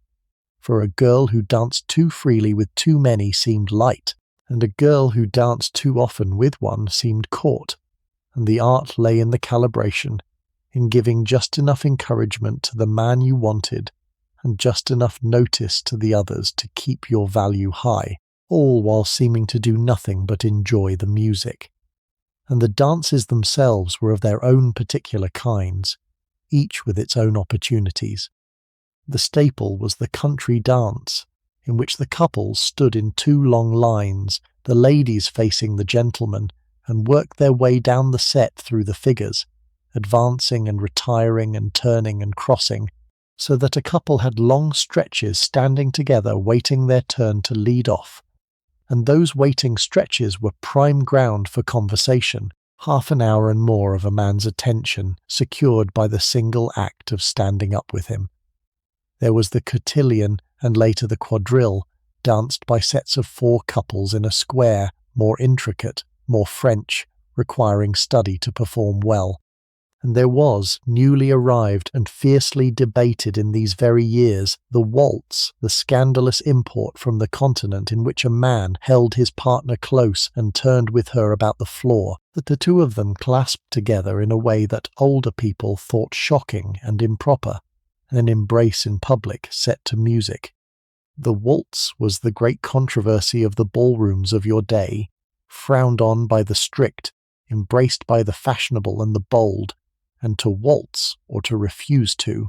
was itself a small statement about the sort of girl you were, for the close hold and the giddy turning brought a man and a woman into a contact the country dance never allowed, and a girl who waltzed with a particular man in his arms before all of the room made a public intimacy of it that was noted by each watching eye, so that a girl chose her partners with care and thought ahead to the evening's shape. The dances of a ball were many, an evening's programme running to a long series of them, and a girl might engage herself for particular dances in advance, promising this one to one gentleman and that one to another, so that to ask a girl early for a later dance was to stake a claim on her evening, and to find her already engaged for the dances one wanted was a small defeat. A prudent girl spread her dances among several men, giving no one too many, keeping herself sought and her preferences veiled, and yet she contrived within that prudence to grant the man she favoured the dances that mattered, the ones with the long standing together that gave the most talk, managing the full evening's programme like a small campaign within the larger one, each partnership noted by every watching eye. The ballroom looked like pleasure. It was, in truth, the field of battle, and the prettiest and most graceful soldier on it was very often the one with the most at stake. Beyond the ballroom lay the quieter, slower instruments of the campaign, the call and the card and the morning visit, the means by which an acquaintance begun at a ball was kept alive and nursed towards something more. For a single meeting led nowhere. What mattered was the continuation, the building of familiarity over weeks, and this was done through the careful ritual of visiting that governed all genteel intercourse. After a ball, a gentleman who wished to pursue the acquaintance might call at your patroness's house, leaving his card, paying his respects, sitting for the proper quarter of an hour of conversation under the chaperone's eye, and the receiving of his call, the warmth or coolness with which it was met, the returning or not returning of the attention, was a language in itself, understood by all parties. Your patroness controlled the door, deciding who was at home to whom, and through that control she shaped your prospects, admitting the suitors she favoured, and finding you not at home to those she did not. The cards left, the calls paid, the invitations extended and accepted, wove the slow web of connection within which a courtship could grow, each small attention a thread, each returned attention a thread answered, the whole delicate fabric built up, visit by visit, until it was strong enough to bear the weight of a proposal. There was, too, the matter of letters, and it was a delicate one, for correspondence between an unmarried man and woman was itself almost a declaration, a liberty not lightly granted. A girl did not write to a man nor receive his letters unless they were engaged or all but engaged, for a private correspondence implied an intimacy that the world would read as a commitment. To be discovered exchanging letters with a man who then did not marry you was a serious blow to your name, and so a letter, when at last it was permitted, was a long step taken, a sign that the understanding had reached a certain seriousness, and a clandestine letter, one written or received in secret against the rules, was a danger, a thing a false suitor might press for precisely because it bound the girl and compromised her while committing him to nothing. You learned to guard your hand as you guarded your person, to write to no man you were not entitled to write to refuse the secret note however ardently pressed, for in that world a woman's letters could undo her, and the same pen that might one day pen your acceptance could, in the wrong hands and the wrong moment, write your ruin. It was patient work and watchful, and each move in it was seen and weighed, and you learned to read it as your mother and your patroness read it, knowing that in this world the smallest gesture, a card left or withheld, a call made or neglected, spoke volumes that no one needed to say aloud. Picture one such call, to feel the shape of it. The gentleman who danced with you twice last evening presents himself the next afternoon at your patroness's door. The servant admits him, for your patroness has decided he is to be admitted. He is shown up to the drawing-room, where you sit with your patroness and perhaps another lady or two, your needlework in your hands. He bows, he is greeted, he takes the offered chair, and for the prescribed quarter of an hour the talk goes round, light and easy and entirely proper, the ball of the night before, the company, the weather, the plans for the week, nothing said that the whole room may not hear, and yet a great deal communicated beneath it, in the warmth of his attention to you, in the questions he turns your way, in the small particular notice he takes of you above the others present. Your patroness presides, gracious and watchful, gently steering the talk, taking the measure of him, for she will have her opinion afterward of whether he is worth encouraging. And you, modest over your sewing, speak when spoken to and draw him out with a question, and let him see in the smallest of ways that his coming has pleased you while giving him nothing that could be called encouragement by anyone watching. Then the quarter hour is up. He rises, takes his leave, bows himself out, and the call is accomplished. One more thread laid in the slow web. The acquaintance kept alive and very slightly advanced, and the complete room understands, without a word of it spoken, exactly what has passed. Now we come to the subtlest art of the entire campaign, and the one that separates the girl who succeeds from the girl who, with each equal advantage, somehow does not. It is the art of being chosen, of drawing a man toward you and bringing him at last to the point of offering, without ever once appearing to seek him, and it rests on a paradox that you must take into your very bones.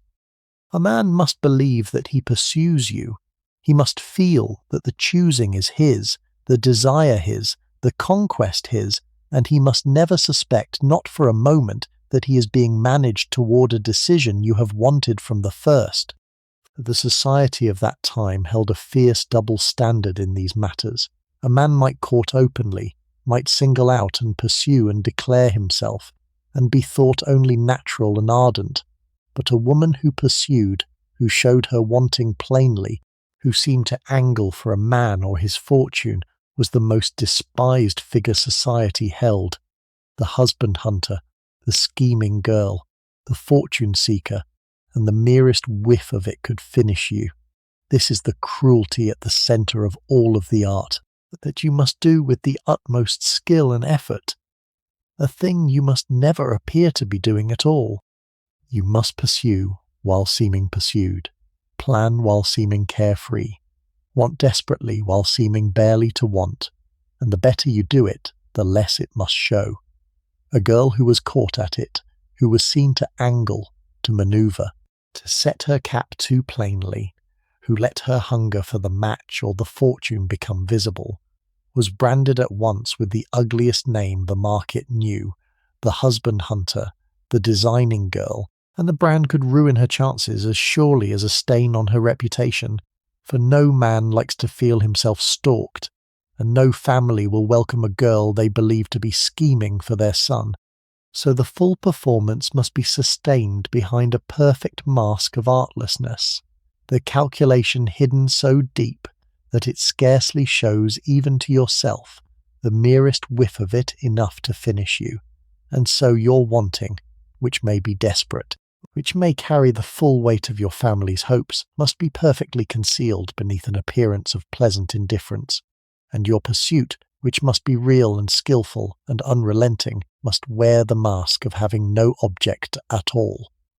How is it done? By 100 small arts that together make a man feel, when he is with you, more interesting and more at ease and more himself than he feels with anyone else, so that he seeks your company again and again without quite understanding why, and mistakes the pleasure you give him for a pleasure he has discovered in you.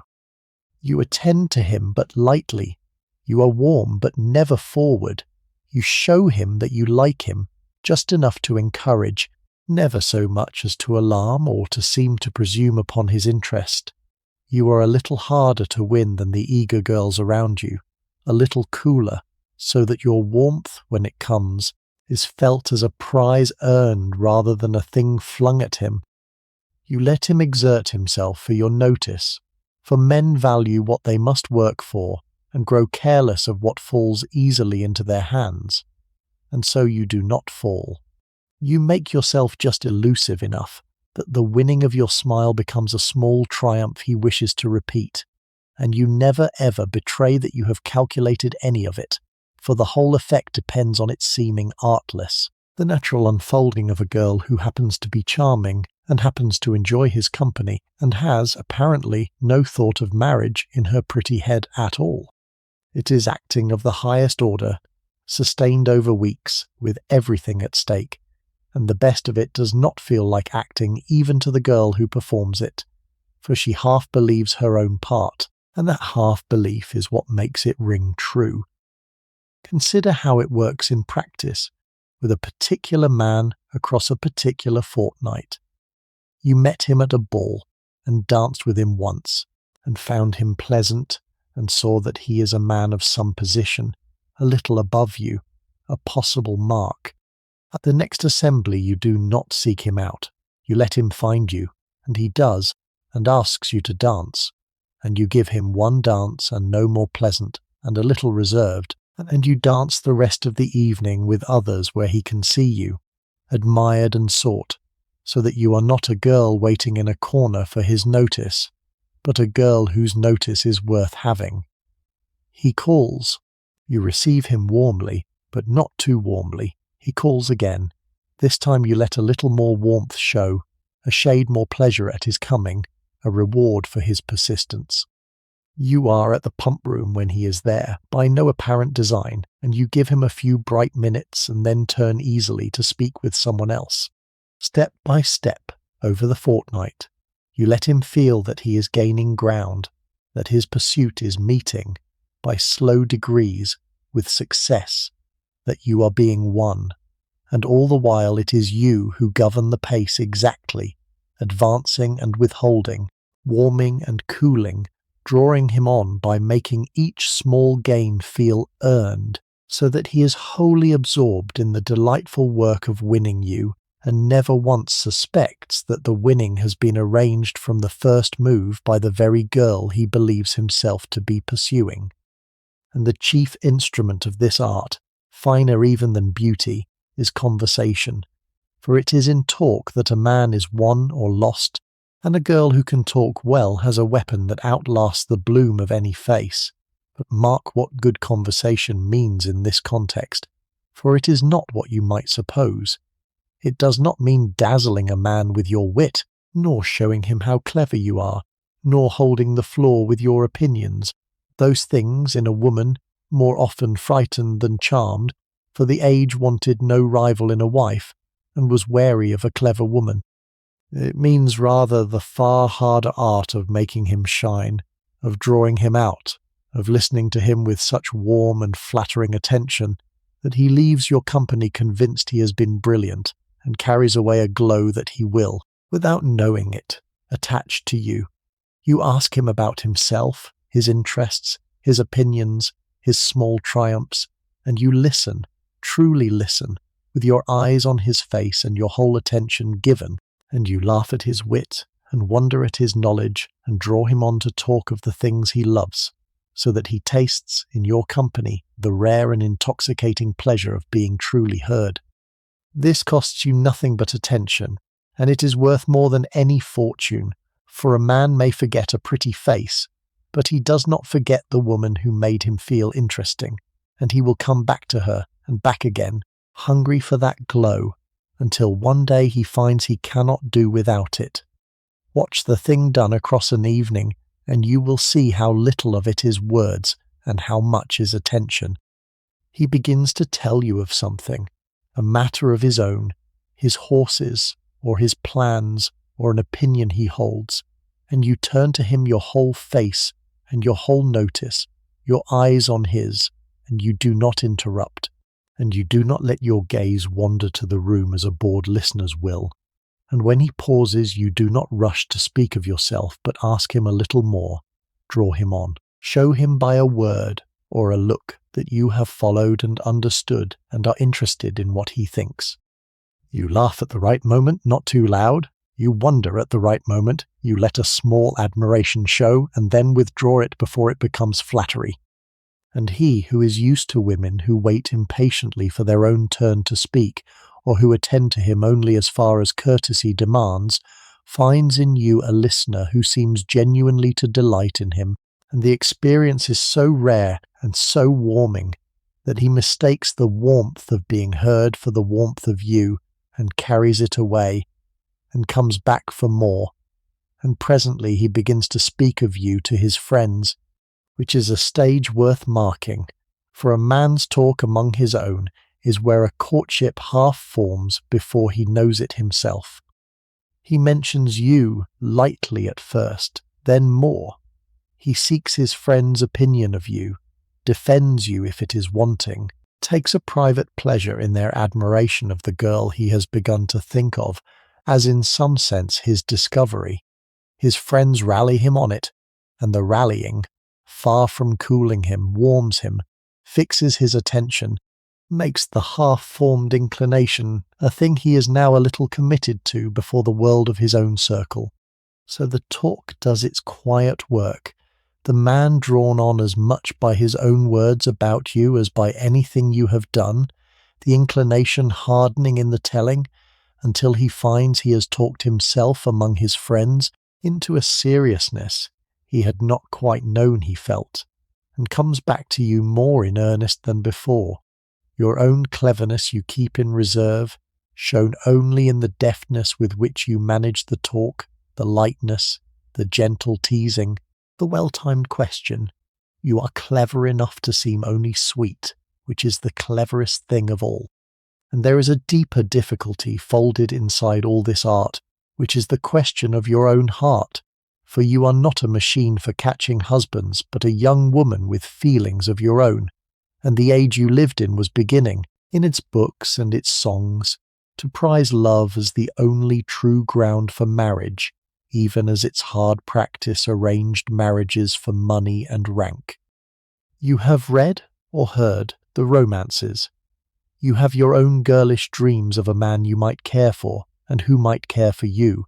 and yet you know, with the older, harder knowledge your situation has bred in you, that you cannot afford to marry for love alone, that you must marry to be safe, and that the man you can win and the man you might dream of may not be the same man at all.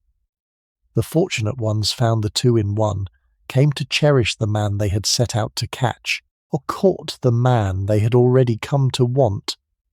And many a calculated match warmed into real affection with the years. But the tension was always there, between the heart that wished to choose freely and the situation that could not afford a free choice, and the managing of your own feelings, neither letting them rule you into folly, nor killing them entirely into mere cold scheming, was perhaps the hardest and most private art of all. For there was a true danger at each extreme, and a girl had to steer between them. To let her feelings rule her was the folly the age most feared in a young woman, the romantic girl who lost her head unwisely, who let her heart lead her into an imprudent attachment, or worse, into the arms of a man who would ruin her, throwing away her one chance at security for a passion that could not last or could not marry her. But to kill feeling entirely, to become wholly the cold, calculating husband-hunter the world despised, was its own kind of ruin, a hardening that men could sense and shrank from, a deadness that no charm could quite cover. The art was to keep the heart alive but governed, to feel and yet to choose, to be capable of love and yet never to let love overrule the hard necessities of your situation, and the girls who managed it best were those who could give a man real warmth, true liking, genuine tenderness even, while keeping somewhere within a clear, cool eye on the question of whether he was a man she could safely marry, neither letting feeling rule her into folly, nor killing it entirely into cold scheming. And as the acquaintance ripens, as the calls and the dances and the conversations accumulate into something the world begins to notice, there comes the next stage, the being seen with him in the public spaces where society read its own romances, for a courtship was never private and was half made by being observed. You must be seen together, in the right way and the right amount, for the world to begin to couple your names, and yet not so much, and not so soon, as to commit you before he has committed himself. So there is the drive, the carriage turning slowly through the fashionable promenade where everyone of consequence parades of an afternoon, and to be handed into a gentleman's carriage, or to be seen walking beside him, was a public statement read by all. There is the promenade itself, the genteel parading along the appointed walks, the crescent at Bath, or the gravel paths of the parks, where a girl on a gentleman's arm declared a connection to the watching town. There is the pump room of a morning, where the visitors gathered to take the waters, and to see and be seen, and a few minutes' conversation with a particular man repeated day after day became a thing remarked. The pump room of a morning was the gentlest of these public stages, and one of the most useful, for the gathering formed there in an easy, informal way, walking about with their glasses of the warm spring water, greeting acquaintances, falling into conversation, the whole affair less formal than a ball, and so allowing a more natural sort of meeting. To encounter a gentleman there, as if by chance, morning after morning, to exchange a few words, To be seen walking a turn about the room beside him was to build the acquaintance in full view of the same set who watched at the assemblies, and to let that society grow used to seeing your names together. The promenade did the same work out of doors. The genteel parading along the fashionable walks and crescents in the afternoon, where to be handed along on a gentleman's arm was a public declaration of a connection, and the drive completed the trio. The turning of carriages through the fashionable streets at the fashionable hour, where to be seen riding beside a particular man, or handed into his carriage, was read by all. Each of these showings advanced the matter by making it visible, and the cumulative effect of being seen again and again in the company of one man was to create in the watching town an expectation that gently pressed upon the man himself, so that the public eye became, when handled with skill, an ally in the binding of him. The same brief daily exchange returned to morning after morning, becoming a thing remarked. Each of these public showings advanced your cause by making the connection real in the eyes of society, building an expectation, a momentum, a sense among the watchers that here was a match in the making, and that public expectation was itself a force, for it gently bound the man, made his attentions known, and therefore harder to withdraw without comment, edged him by degrees toward the declaration that the complete watching town now awaited. But it was a force to be handled with the utmostest care, for the same public eye that could bind a hesitating man could ruin a girl who presumed upon a connection not yet secured, and to be seen as good as engaged to a man who then drew back was a humiliation that clung. So you let yourself be seen, but you governed it, advancing the appearance of the thing in exact step with the reality, never letting the world believe more than the man had given you cause to believe, walking the narrow bright line between encouraging the connection and being destroyed by it. The carriage was the sharpest instrument of this public showing, and the most carefully used. To be handed up into a gentleman's carriage, to sit beside him as he drove you out where all the world could see, was among the most marked attentions a courtship could display, a near public claiming of you, read by each eye that passed, and so it was a thing granted only when the connection had ripened far enough to bear it, never early, never lightly, but to be seen so, with a man who then drew back, was to be seen to have been all but his and then discarded. A wise girl and a wise patroness governed these public showings with the utmostest care, letting the world see exactly as much as the man had earned and no more, advancing the visible connection in precise step with the real one, so that the watching town's growing certainty that here was a match was always justified by the facts and never running ahead of them, holding that fine perilous line between encouraging a connection and being undone by it. But you do not fight this campaign on an empty field, and you must now turn and look hard at the others who want what you want, for the season is full of girls, and many of them are better armed than you. Chief among your rivals stand the heiresses, the girls with fortunes, and against their advantage you have no answer in kind, for where you bring a man your honourable name and your charm, they bring him thousands of pounds, estates, the clearing of his debts, the securing of his sons, all the solid weight that society counted first when it counted a marriage. An heiress need not be beautiful, nor clever, nor even very agreeable to draw suitors, for her money draws them, and a plain dull girl with a large fortune will have her pick of men who would not look twice at her without it. You will know one such girl in your season, very likely, and watch her with a complicated eye. She is no beauty, and no wit,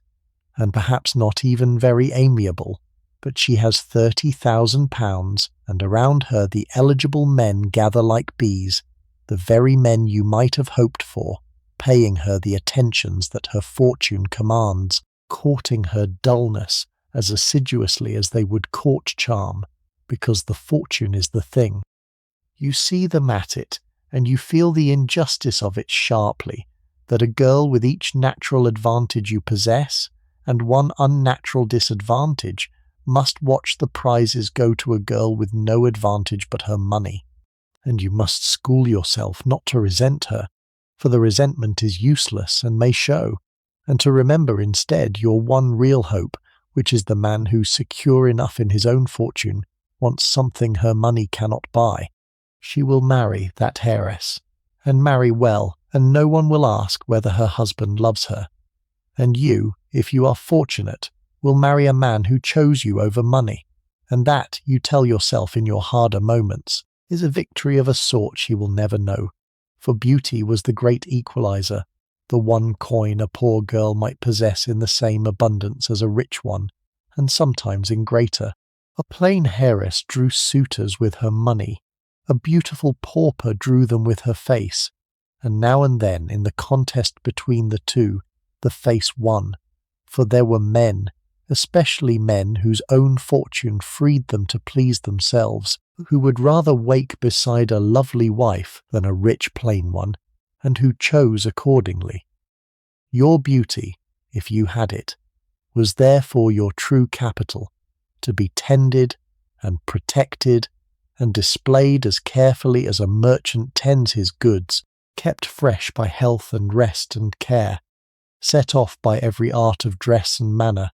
brought to its best in the lighted rooms where it did its work.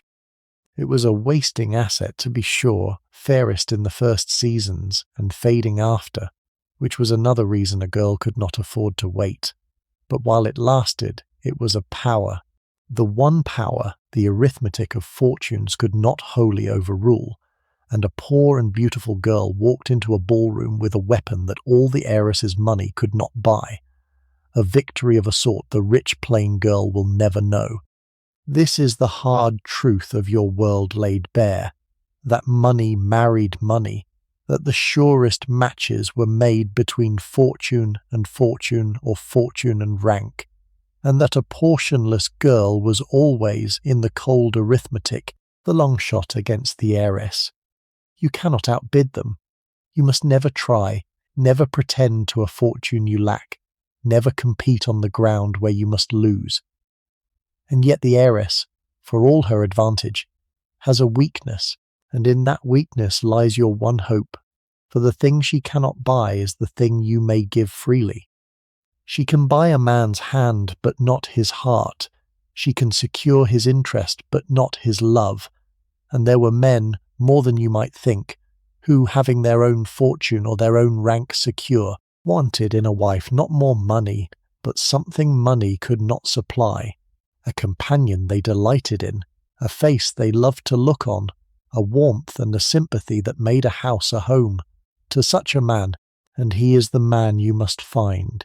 Your poverty is no bar, and your charm, your beauty, your gift for making him feel known and easy and happy outweigh the heiress's gold.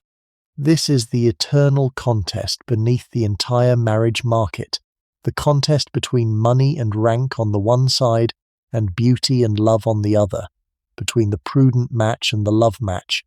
And though money won far more often than not, it did not always win, and the cases where it lost are the cases where girls like you triumphed. For this was a moment when the old order of rank was meeting the new power of money, when fortunes made in trade and war, and the East were buying their way toward gentility, and the old families were taking that money to shore up their estates, and in all that churning the question of what a marriage was for, whether for the joining of properties or the joining of persons, was being quietly contested at each ball, and in the gap between the two, between what the families wanted and what the hearts wanted, a clever poor girl might slip through to a happiness the arithmetic said she had no right to. For the old order of rank and the new power of money were, in these very years, locked in a long, slow embrace that was remaking the country, and the marriage market was one of its chief arenas. The great landed families, cash poor for all their broad acres, needed money to keep up their estates and their state.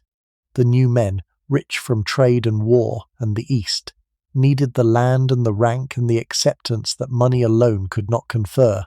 and marriage was the means by which the two were joined. fortune flowing into the old families and breeding flowing into the new, each shoring up the other's want. A merchant's daughter with a great dowry might marry into an ancient name. A nabob might buy an estate and marry a baronet's daughter.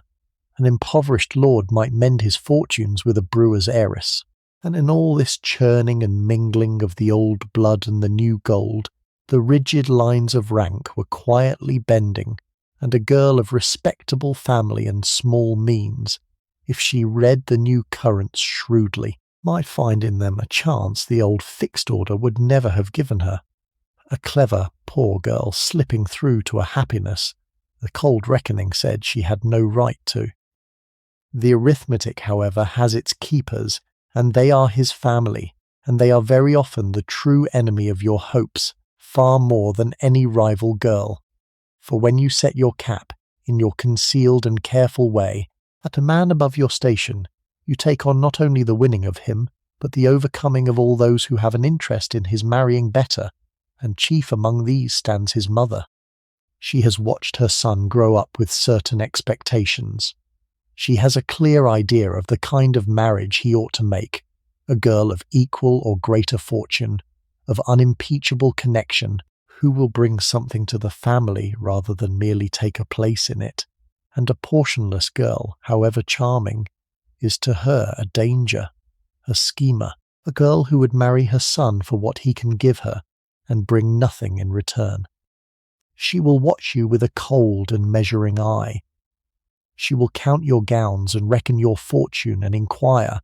with a sweetness that does not deceive you, about your family and your connections and your expectations, and finding them thin, she will set herself, quietly or openly, against the match. His sisters may join her, for they too have their stake in the family's standing, and their notions of who is good enough, and they can wound a girl with a glance, a coolness, a remark let fall, all the small cruelties that a defending family deploys against an unwelcome suitor. You will feel it most keenly, perhaps, at the first dinner to which his family receives you, when the match is suspected but not yet settled, and you are looked over by his mother across her own table. She is perfectly civil. That's the art of it. There is nothing you could point to, no open rudeness, only a coolness beneath the courtesy, a faint chill in the warmth that tells you exactly where you stand. She asks you sweetly about your family, your father's situation, your connections, and listens to your answers with a small attentive smile that somehow makes each modest truth sound smaller in the telling. She praises your gown in a way that lets you know she has priced it. She speaks of the splendid marriages of her other children, of the great families they have joined, drawing without a word the contrast with what her son now seems to contemplate. And the sisters take their cue from her, polite and distant, their eyes moving over you and finding you wanting.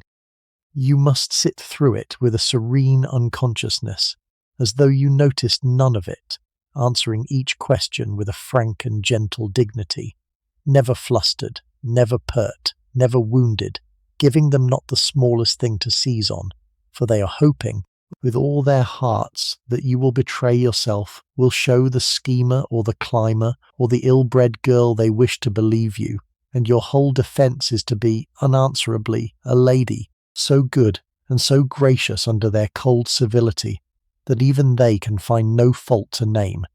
and in time, if you are patient, the very perfection of your conduct may wear their opposition down. For a family cannot keep up a cold war forever against a daughter-in-law who gives them no cause, who is unfailingly gracious, who makes their son visibly happy, who bears their slights without complaint, and returns their coldness with warmth. And the proud mother who set herself against the match may find, season by season, that her grounds for objection have melted away, that the schemer she feared has proved a model wife, that the girl who brought no fortune has brought instead a happiness to the family that no fortune could have bought. It does not always happen. Some families nurse their grievance to the grave, and a wife may live out her life under a chill that never quite lifts. But often enough the patient grace of years does its slow work, and the woman who entered the family as an unwelcome intruder becomes with time and grandchildren and proven worth, accepted, valued, even loved, until the old objection at last has no ground left to stand on. His sisters were their own particular study, neither so powerful as the mother, nor so easily disarmed, for they were near you in age, and saw you with a sharper and more rivalrous eye. A sister might resent the stranger taking a place in the family, might guard her brother jealously, might measure your gowns and your manners against her own with a competitive coldness. Or a sister might, if you won her, become your warmest ally within the family, an advocate at the very hearth where your fate was discussed, worth more to your cause than any outside friend. So you studied the sisters as carefully as the mother, seeking the one who might be won, offering friendship where it might be received, never giving the hostile one a handle nor the friendly one cause to cool, working patiently at this inner circle, whose good or ill word, dropped in the family's private hours, could sway the wavering man as much as anything you did in public, until the family's resistance had nothing left to feed on. And so the campaign for the man is doubled by a campaign for or against his family, and you must win them, or at least disarm them, or failing that endure them, with a patience and a dignity that never cracks, never returns their coldness, never gives them the satisfaction of seeing you wounded or the ammunition of seeing you ill-bred. For nothing will turn a wavering man against you faster than to see his mother and his bride at war, and nothing will recommend you to a doubting family more surely than to be, under all their slights, unfailingly gracious, modest, and good. And through all of it, at each stage, in each lighted room, and on every public walk, you move under a danger so constant and so grave that it shadows all of the campaign, the danger of ruin, the knowledge that a single misstep can undo in an hour everything that months of careful art have built. For a woman's reputation in that age was a thing of glass, infinitely precious and infinitely fragile, the foundation on which her whole value rested, and once cracked it could never be made whole again. To be alone with a man in a way that could be questioned, to be seen where you should not be seen, to let a flirtation go a step too far, to receive a letter you should have refused or grant a liberty you should have denied, to be compromised in fact or merely in appearance was to be ruined, and ruin was not a thing you recovered from. The world did not forgive a woman, and it did not forget. A girl whose name was touched, however unjustly, found doors closing, invitations ceasing, the very suitors who had pursued her melting away, and behind her nothing but the slow cold descent into disgrace. You will hear of such a one, in hushed voices, as a warning held up to each girl in her season,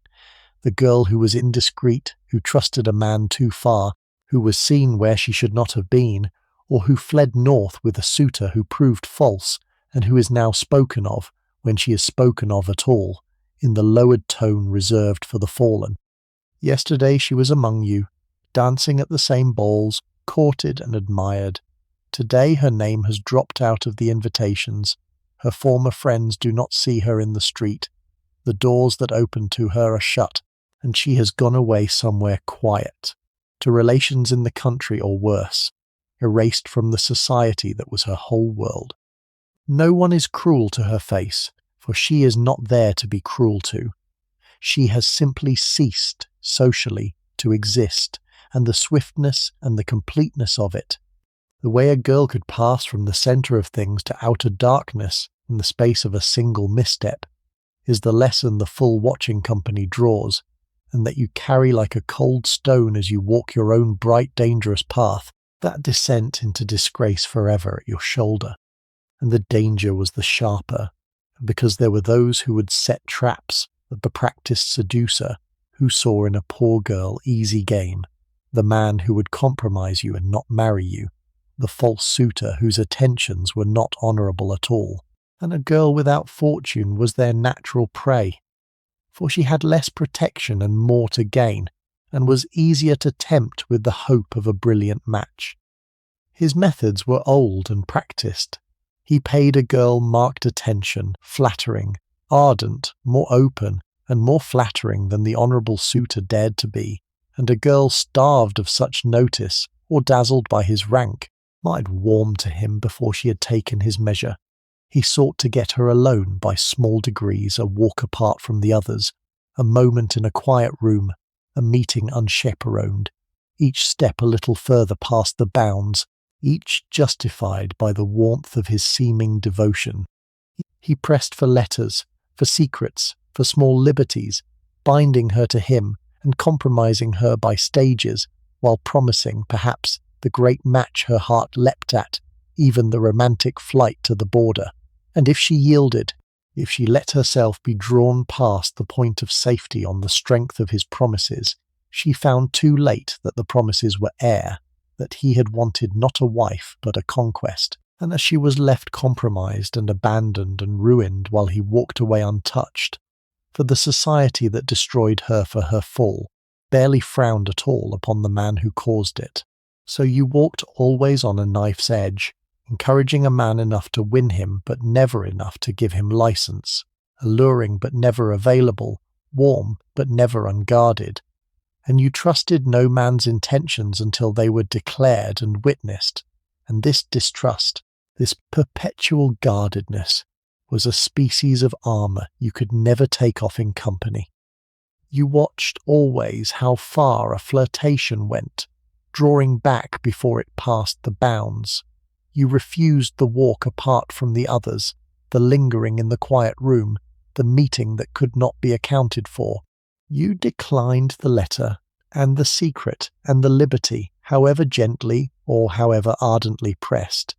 You kept your chaperone within reach, and your reputation in plain view. It was tiring, this unceasing vigilance, this living always with one eye on appearances, never able to be wholly unguarded, never able to trust a man's warmth until it had taken the unmistakable shape of an honourable offer made before witnesses. But it was the price of safety, and a girl who let the vigilance lapse, who let herself be carried away by feeling or by flattery into a single unguarded hour, might pay for that hour with the whole of her future, holding no man's good faith as proven until it had been declared and witnessed before others, for the same boldness that might win you a husband might, with the wrong man, lose you everything, and there was no margin for error, none at all, in the narrow, dangerous path you walked. And it was the very strictness of these dangers that gave rise to the desperate remedy that haunted the edges of the marriage market, the elopement, the runaway match to Scotland. For where a couple were determined, and the families would not consent, or where there was no time or no money for the proper forms, there was one escape, the long flight north to the Scottish border, to Gretna Green and the other border villages, where the marriage laws of Scotland allowed a couple to be wed quickly and without the consent and the banns and the waiting that English law required. A runaway marriage of this kind was a scandal, a thing of ruin and romance together, for to fly with a man, to be alone with him on the long road north, was to stake one's whole reputation on his honour and the marriage's taking place. If he married you at the end of it, you were saved, though the elopement clung to your name forever. If he did not, if he abandoned you on the road or used you and cast you off, you were ruined utterly, a fallen woman with no recourse. The seducer knew this, and the false suitor, and the practised hunter of girls, and the promise of a romantic flight to the border was among the oldest of their lures, dangled before a girl whose hopes or whose passions had been roused, so that the very escape that romance painted as the triumph of love over a cold world was, as often as not, the trap that destroyed her. It is right, before we come to triumph, to sit for a while with failure, for the campaign does not always succeed at the first attempt, and the girl who does not know the taste of the almost does not know this life at all. Picture then the season that ends with nothing. You have done everything well. You have launched and charmed and been admired. There has been a man, a real prospect, a connection that seemed to be ripening toward the longed-for end. The calls have been paid, the dances danced, the names beginning to be coupled, and then, somehow, it slips away. Perhaps his family prevailed and an heiress was produced, and he was guided gently but firmly toward the prudent match. You may even have to watch it happen, which is the bitterest thing of all, to see the man you had all but one turn, under his family's quiet, relentless pressure, toward the heiress they had chosen for him, to see him at the same balls, paying now to another girl the attentions he once paid to you, courting the fortune his family required while you stand by, unable to say a word, your claim on him never having been a claim the world acknowledged. He may be a little ashamed, he may avoid your eye,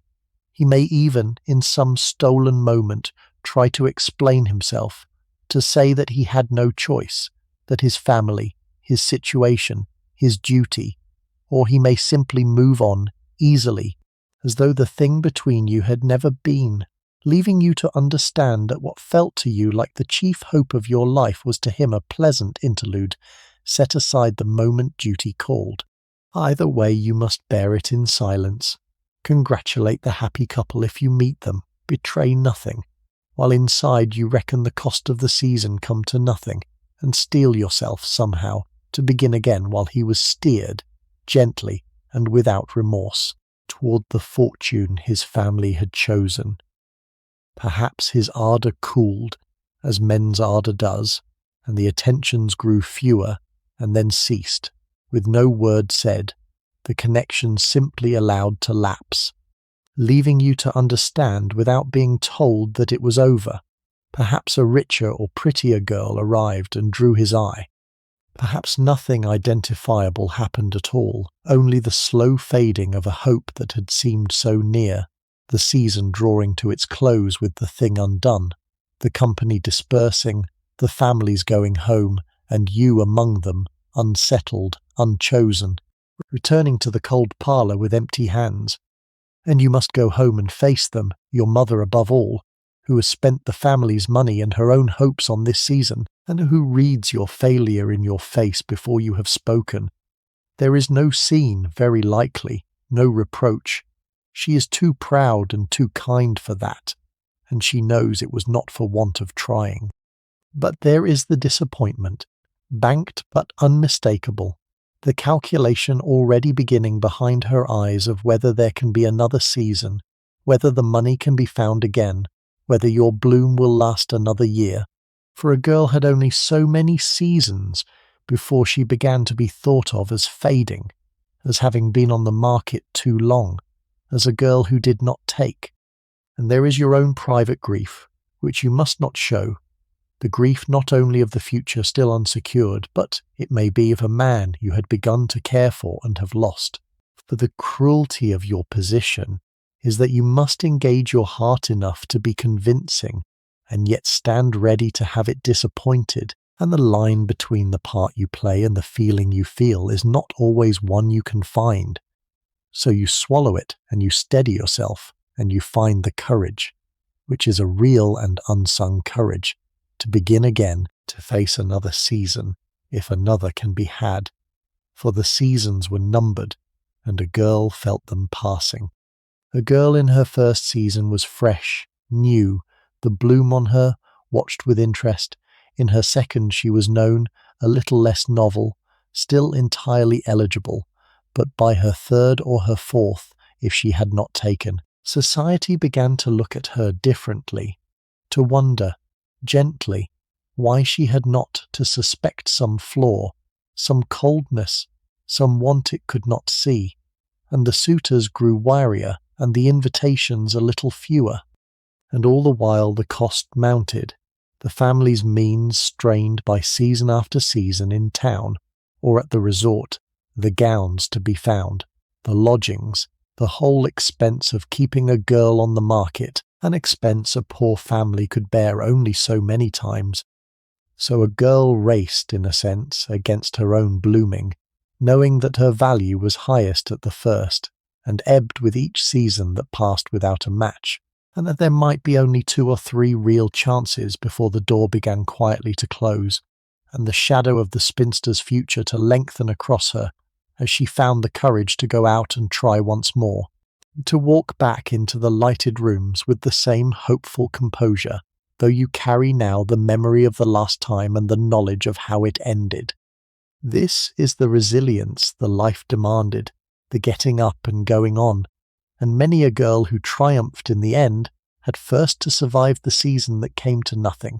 and the bitterness of it is the sharper for being silent. For you may not grieve openly, may not show the world or even your family the full of what you feel. You must come home composed, and speak of the season lightly, and let it be understood that no offer came of it without ever betraying how much you had hoped, or worse, how much you had begun to care for the man who slipped away. For to be seen to grieve a lost suitor was to confess that you had counted on him, had perhaps loved him, had been, in the world's cruel reading, jilted, and a girl spoken of as having been disappointed, as having failed to hold a man who had seemed all but secured, carried that failure into her next season like a stain, a little less fresh, a little less sought, already faintly marked as a girl who did not take. So you fold the grief away when no one can see it, and you wear your composure like armour, and only in the privacy of your own dark room, perhaps,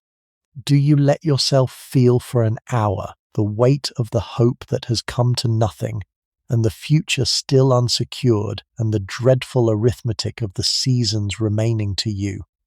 But let us say that this time, this season, it does not come to nothing. Let us follow the happier course, and watch for the moment that each line of the campaign has been bending toward the turn, the moment when the man is genuinely caught, when his interest deepens past flirtation into something settled and serious, when you know, with a quickening of the heart you must hide even from yourself, that he is yours to win if you do not now blunder. You will feel it before you can prove it. It is in the way he seeks you out the moment he enters a room, the way his eye finds you first, in the lengthening of his calls and the particular quality of his attention, in the small jealousies he begins to show of other men's notice of you, in a new earnestness that creeps into his talk, a turning of the conversation toward the future, toward homes and happiness, and the manner of life a man might wish to lead, said while looking at you in a way that means more than the words. The whole tone has changed. He is no longer amusing himself, he is deciding, and the deciding is going your way. You read it in a dozen signs that no one taught you, and that you somehow know. He grows a little awkward where he was easy, a little earnest where he was light, as a man does when feeling deepens past flirtation into something that frightens him with its seriousness. He seeks you out more openly, careless now of who notices, where before he was guarded, he begins to speak of the future, of the sort of house a man might wish for, the kind of life, the manner of wife, glancing at you as he says it. He shows a new jealousy of other men's attentions to you, a flicker of something when another leads you out to dance. And there are the silences, the moments when he looks at you and seems on the verge of saying a thing he cannot yet say, and looks away. You read all of it, and you know with a certainty you keep hidden even from your own face, that he is caught, that the long work is nearly done, and the deciding is going your way. And here, at the very moment of approaching victory, comes the hardest discipline of all, which is to do nothing to spoil it, to hold absolutely steady when each nerve is urging you toward the prize. For this is the instant when a girl is most likely to ruin herself, by showing her eagerness now that the end is in sight, by grasping, by letting him see how much she wants it, by pressing where she should wait. You must not. You must remain exactly what you have been, warm and pleasant and a little elusive, giving him no more now than you gave him before, letting him come the last of the distance entirely on his own, so that the decision, when he makes it, is wholly and unmistakably his. You must let him work up his own courage, choose his own moment, declare himself in his own time, while you wait with a composure that costs you everything to maintain, neither hurrying him nor cooling toward him, simply being, steadily, the thing he has decided he cannot do without. It is the calm at the centre of the storm, the stillness that draws the final step, and it is perhaps the purest test of the whole art, this holding of your nerve at the edge of all you have worked for the impatience at this stage is a torment, and you must master it utterly. Everything in you cries out to secure the thing now that it is so nearly yours, to press, to hasten him, to make certain, and all your training tells you that to do so is the surest way to lose it, that a man hurried feels hunted, that the prize pressed for is the prize withdrawn. So you hold against every nerve, and you let the days pass, and you give him exactly what you have always given him, and not 1 degree more, warm and pleasant and a little out of reach, and you trust the slow work of all the weeks before to bring him, in his own time and by his own road, to the point. It is the hardest waiting of your life, this last stretch with the end in sight, and your entire future hanging on your own restraint, and the mastering of it, the keeping of your nerve and your composure when everything is so nearly won and so easily lost, is the final proof of the art, this keeping of your composure at the very edge of the thing you have worked for. And then it comes, the declaration, the proposal, the words at last spoken that turn a hope into a fact. It may come in a garden, or in the drawing room in a snatched moment of privacy your patroness has tactfully allowed, or in a letter penned in the careful formal phrases of the day. But however it comes, the man asks, and you, after the proper show of becoming surprise and modest hesitation that the form required, you accept, and the thing is done, the object won. The moment itself, when it comes, you will remember all your life, however much calculation lay behind the bringing of it about. Perhaps he finds you alone in the garden, your patroness having tactfully withdrawn. Perhaps he speaks in the drawing-room in a snatched low voice while the others are at the far end of the room. Perhaps he has asked your father first, as the correct man did, and comes to you already half assured. He is nervous, very likely, for all his rank, fumbling a little at the momentous question, and there is something in his nervousness that touches you, that makes him for the first time not a mark to be won, but a man laying his hopes before you. He says what he has come to say, that he loves you, that he asks you to be his wife, and you, who have worked and waited for exactly this through the long season, allow yourself the proper show of surprise and feeling, and then you give him your answer, and his face changes, and the thing that has hung in the balance for months is suddenly, simply settled. Whatever brought you to it, the relief and the joy of that moment are real, the whole weight of your future lifted in a breath, and then, almost at once, the news must be carried out, and the families told, and a flurry of letters and visits begins. Your patroness is told first, very likely, and her satisfaction is great, for your success is in part her own, the protégé she launched well and married well, a credit to her judgment and her kindness. Word is sent to your father and mother in the country, and you may imagine the opening of that letter in the small house, the cry of joy and relief, your mother's long labour crowned at last, your father's quiet, deep thankfulness that his portionless girl is safe. There will be tears in that parlour, and prayers of gratitude, and a happiness the more intense for the years of anxiety behind it. His family must be told too, and there the reception may be cooler, the congratulations more measured, depending on whether they favoured the match or merely submitted to it. But told they are, and the engagement becomes a fact, announced, acknowledged, the couple now openly betrothed, and you pass into that brief charged season between the promise and the wedding, the long anxiety of the season lifted from you at last. And that betrothal season has its own particular savour, unlike anything before or after. You are no longer a girl on the market, anxious and unsettled, your fate in doubt, nor are you yet a wife, with all the change that brings. You are a bride-to-be, secured, acknowledged, the thing accomplished, and the change not yet upon you, and for these few weeks you may taste a happiness almost free of the calculation that shadowed everything before. You are courted now openly, permitted attentions that were forbidden before, allowed at last a little of the private knowing of each other that the watched courtship denied you. You may walk with him, write to him, sit a little apart with him. The bounds relaxed, now that the bond is fixed. The settlements grind on in the lawyer's hands. The wedding is planned, the gowns prepared, the families adjusting to the new connection. And through it all you live in a heightened and hopeful state, the lang anxiety behind you, and the great change now at last upon you. And here in the rush of the moment you might suppose the campaign over, but it is not, for a proposal in that age was the beginning of a negotiation as much as the end of a courtship, and now the families and the lawyers take the matter up, and the cold business of the settlements begins. For a genteel marriage was a financial as well as a personal union, and before it could proceed the lawyers on both sides must thresh out the marriage settlement, the legal document that governed money and property and the future. And here your poverty came once more into the full glare of day.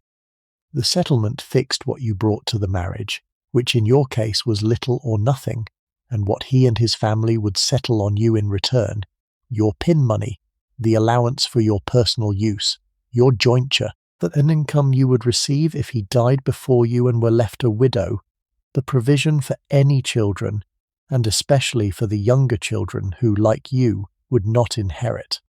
These were not small matters nor swiftly settled. They were bargained hard between his family's lawyers and your father's, his side seeking to give as little as the match could bear and yours to secure as much as could be got. And a poor girl's father, with no fortune to lay on the table, was in a weak position indeed, pleading for generosity where a richer man would have demanded terms.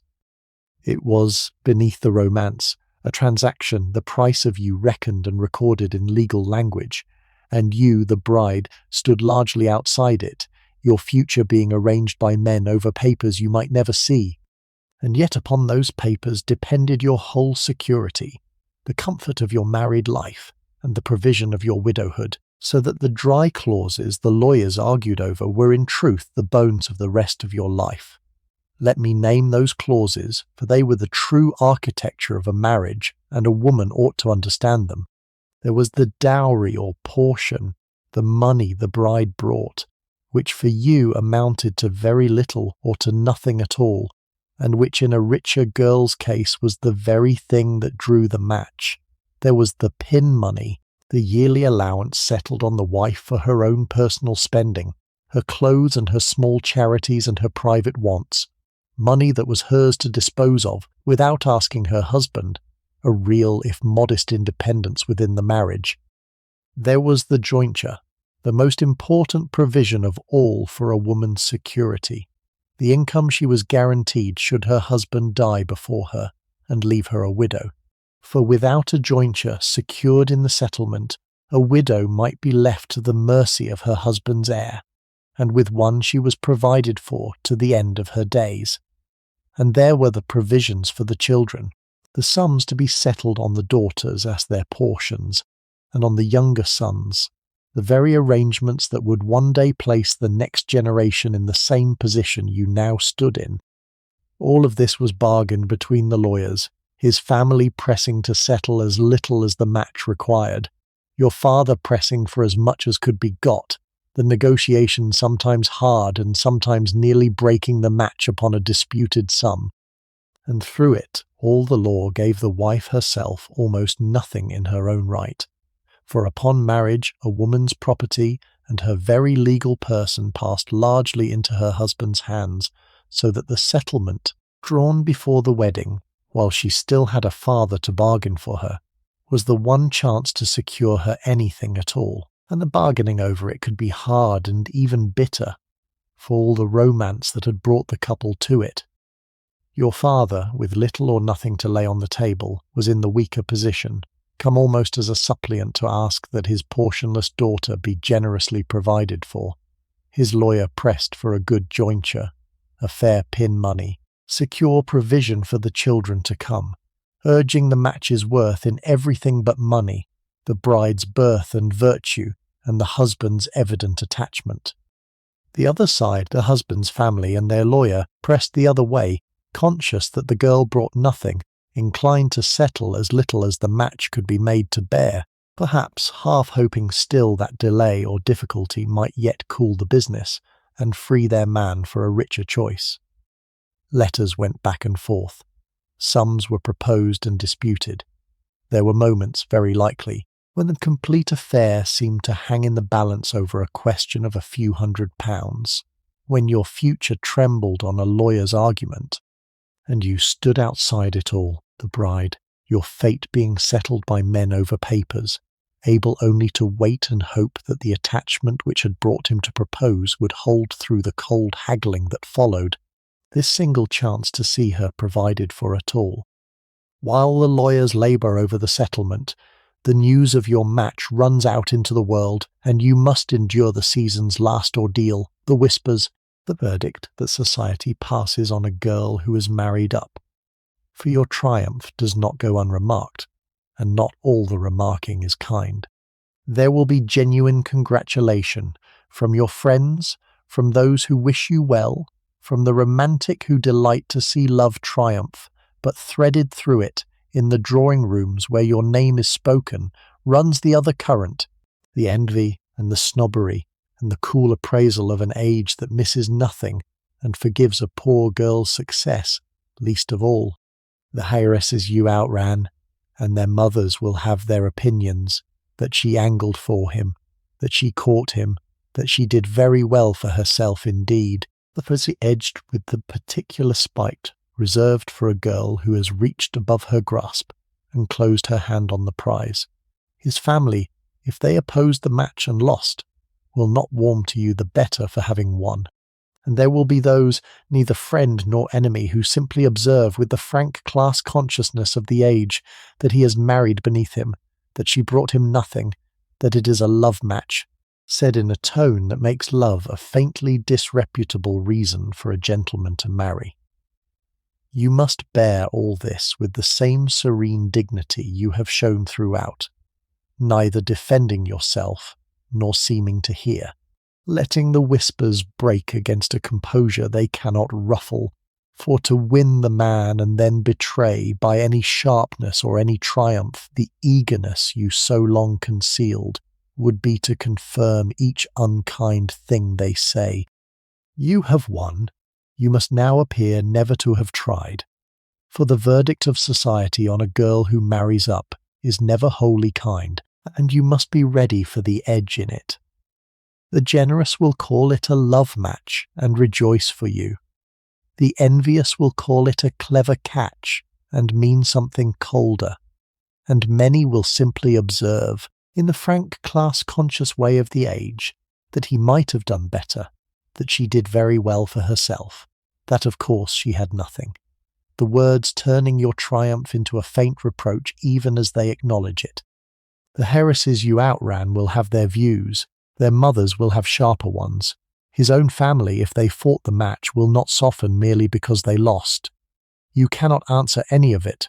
must not seem even to hear it, for to bridle, to defend yourself, to show that the whispers reach you, would be to confess the very eagerness you spent a whole season concealing. So you wear your fair fortune as lightly as you wore your poverty, with the same unruffled grace, letting them say what they will, secure in the one fact that outlasts all their talk, which is that you have won, and must seem now never to have tried at all. And then at last, the day itself, the wedding, the morning you cross the line, you were born on the wrong side of, and step over into another life. It is very likely a quiet affair by our notions, a marrying ceremony in a parish church, the families gathered, the word said, no great show. The weddings of that age were modest things, the celebration private, the bride in her best gown rather than in white, for the white wedding was not yet the fashion it would become. The marriage was made in the morning, for the law required it, in the parish church,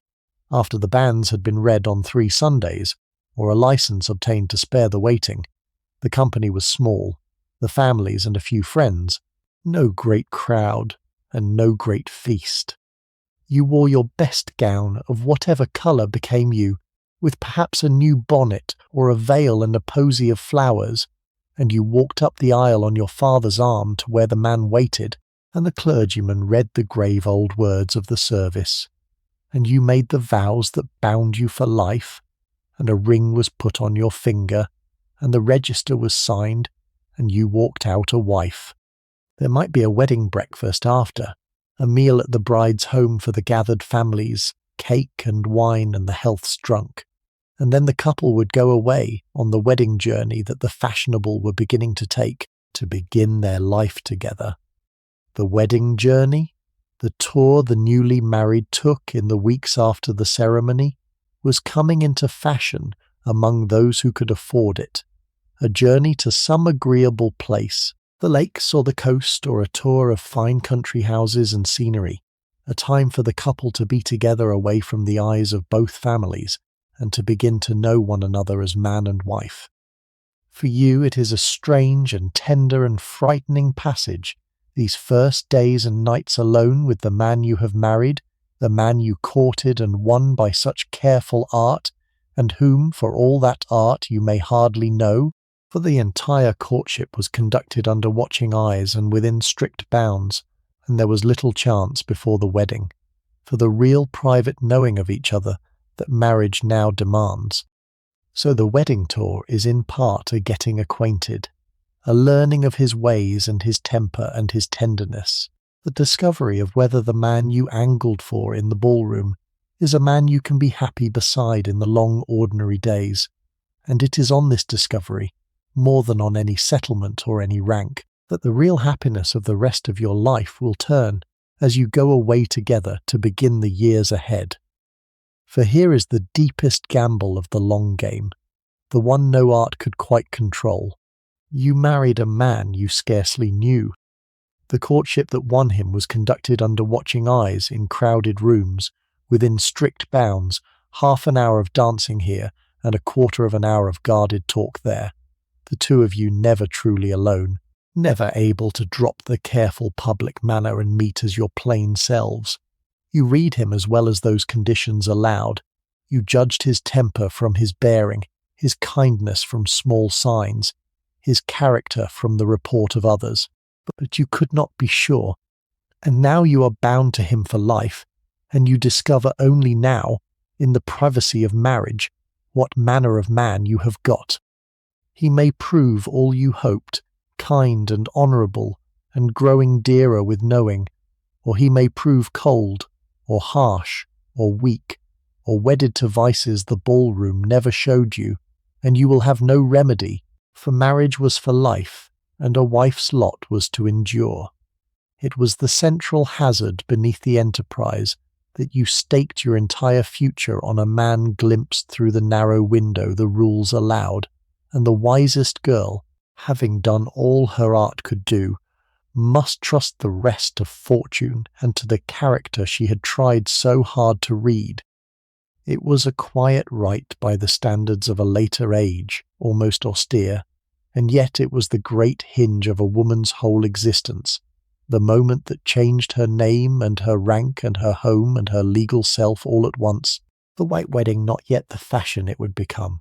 But for all its quietness, it is the hinge of your whole existence, the hour toward which each lesson of your girlhood and every art of your season has been bending, and as you stand at the altar beside the man you have won, you may let yourself feel, under the composure, the enormity of what is happening. Your father gives you away, and there is in his face, if you dare to look, a complicated joy, relief and pride, and a little grief altogether, for he has discharged at last the duty that has weighed on him your entire life, has seen you safe, and is also, in the same moment, losing you, handing you to another man and another family, and another rank that is no longer quite his own. Your mother watches from the pew, her great work accomplished, her hopes for you fulfilled beyond what she perhaps dared expect, and whatever passes between you in the look you exchange holds the long history of her ambition and her love. For this is her hour as much as yours, perhaps more, the moment toward which she has bent her whole strength for 20 years, since she first held you and reckoned even then what might be made of you, every economy she practiced, each master she scraped to pay, each lesson she pressed on you, every connection she nursed, each counsel she gave you in the long nights before the season, has come to fruition in this one morning, in the sight of her portionless daughter, married up and married safe, lifted clear of the grey fate that she herself never quite escaped. There is triumph in her, and there is relief past words, and there is, mixed with both, the bittersweet knowledge that her great work is done and her daughter is gone, handed over to another keeping, no longer hers to guide. Whatever has passed between you, the sharp words and the pressure and the times you chafed under her ambition, falls away in this moment into the simpler truth beneath it, that she did it all for love, that she spent herself to make you safe, and that she has succeeded, the long campaign of her ambition and her love behind her. And you, the bride, stand on the threshold of the thing you wanted, about to become a wife, a lady of a higher station, mistress of a house, and a position you were not born to, carried across the gulf by your own art and courage and a measure of fortune, and behind you, on the far side of the line, the cold small parlour and the worn carpets, and the genteel poverty of the girl you were, receding now into the past, into the life you are leaving forever. But cross the line and you find, as each girl who crossed it found, that the new country has its own weather, and that the climb was not without its cost, and it is honest, before we let you sleep, to speak of the price. For you wake now a lady of rank, in a house finer than any you have lived in, with the servants to command, and an income that does not have to be counted shilling by shilling, and a position in the world that the girl in the cold parlour could only have dreamed of. And much of it is sweet, the security above all, the deep relief of being safe at last, settled, provided for, lifted clear of the spinster's grey future that shadowed your whole youth. You wake those first mornings into a strangeness that takes time to wear off, the strangeness of having arrived. You wake in a fine room in a fine house that is now your home, with a maid who comes when you ring, with no fire to count and no economy to practice, and no anxious reckoning of the family's dwindling means, and the sheer ease of it, after a lifetime of careful want, is almost dizzying. You are addressed now by a title or a style you were not born to. You give orders to servants who curtsy to you. You order the dinner, and command the carriage and take your place at the head of a table that is your own. It is everything you worked for, and for a while it is a sort of wonder, the poor parson's or the half-pay officer's daughter, set down in the midst of comfort and consequence, mistress of all she was taught to long for. The days of a lady of rank have their own shape, and you must learn to fill them as one born to them would. There is the management of the household, the orders to the housekeeper and the cook, the overseeing of a staff larger than any your mother commanded. There is the morning's correspondence, the notes and invitations of a wide acquaintance. There are visits to be paid and returned, the careful keeping up of the connections that are now yours. There is the planning of the dinners and the entertainments by which a family of consequence keeps its place in the world. You order your carriage and pay your visits and take your place in the family pew, no longer near the front among the better sort, but at the very front, in the great pew of the first family of the parish. It is the life you were trained for and longed for, and there is real pleasure in the competence of it, in being equal to it, in moving through these grand ordinary duties with the ease you worked so hard to learn. And if there is also underneath the faint unceasing awareness of having come from outside, it does not spoil the satisfaction of being, at last, mistress of the very life she was raised to want. And underneath the wonder, only slowly making itself felt, is the dawning knowledge that arriving is not the same as belonging, and that the new ease has a price you have not yet finished paying. And yet, you have married into an age that knows you came from outside it, and it does not entirely forget. There may be, among your husband's family and his grand acquaintance, those who never quite accept you, who remember always that you brought nothing, who let you feel, in 100 small ways, that you are among them, but not quite of them, a guest who married in rather than a daughter of the house. You must master the ways of a rank you were not bred to, and master them perfectly, and live always with the faint watchfulness of one who cannot afford a misstep, who must be more correct than those born to it because she has more to prove, for there is a great deal to take in, and you must acquire it quickly and seem never to have had to learn it at all. There are the finer points of precedence and address that the truly bred absorb in childhood, and that you must master as an adult.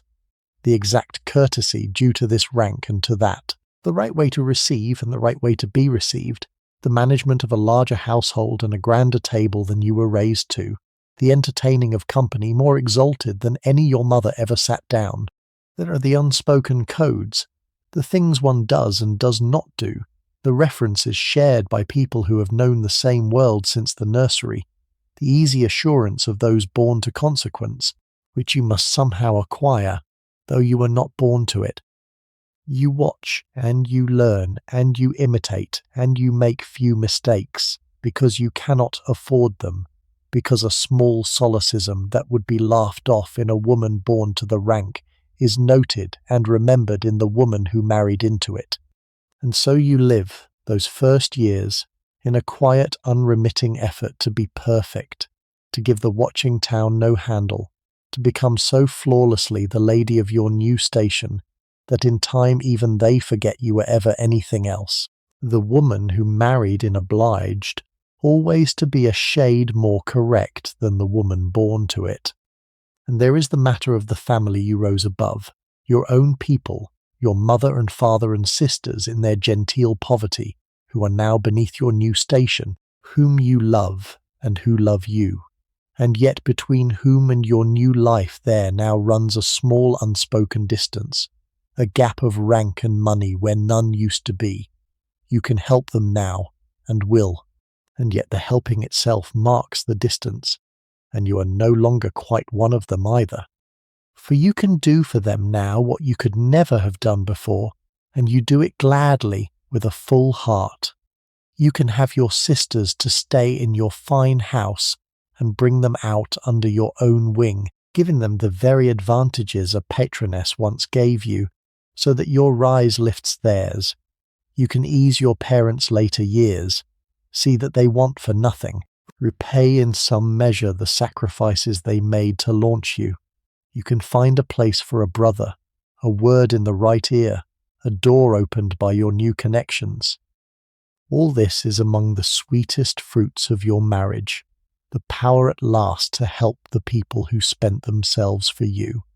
And yet the very doing of it changes things between you, for now you are the giver and they the receivers, you the one above and they the ones below, where once you were simply daughter and sister among equals. A deference creeps in where there was none, a carefulness, a sense on both sides of the gap that your marriage opened, so that even your kindness, even your love must reach them now across a faint, unspoken distance. You belong fully nowhere. You have left one country and not been wholly admitted to the other, and that suspension, that faint, permanent homelessness, is the quiet price of the climb, paid not once but daily. Byn is kent kentigen, so won't you complete the count this benicun. Och det är det som en house att nirna och besinnet mig klingta. Also look, this is never not spedal and really kind of make up. And copiecal on sig. He in the protsa costo incidental people. And into more business. Och Peter come to date on people till telling på people. Hinning kids account. De kan se det från en helt täckande till från rudelt. Share. And you sit a little outside the warmth of it, smiling, included by courtesy but not by blood. You feel it when a servant or a neighbour or a new acquaintance learns by some means where you came from, and you catch the small recalculation in their manner. You feel it when you visit your own family in their modest house and find that you have grown a little strange to them too, that their fine clothes and your new ways sit oddly in the worn familiar rooms, that there is a deference in them now where there used to be only love, and that you cannot quite be the daughter and sister you were before you rose. You belong wholly to neither place now, lifted out of the one and not rooted in the other,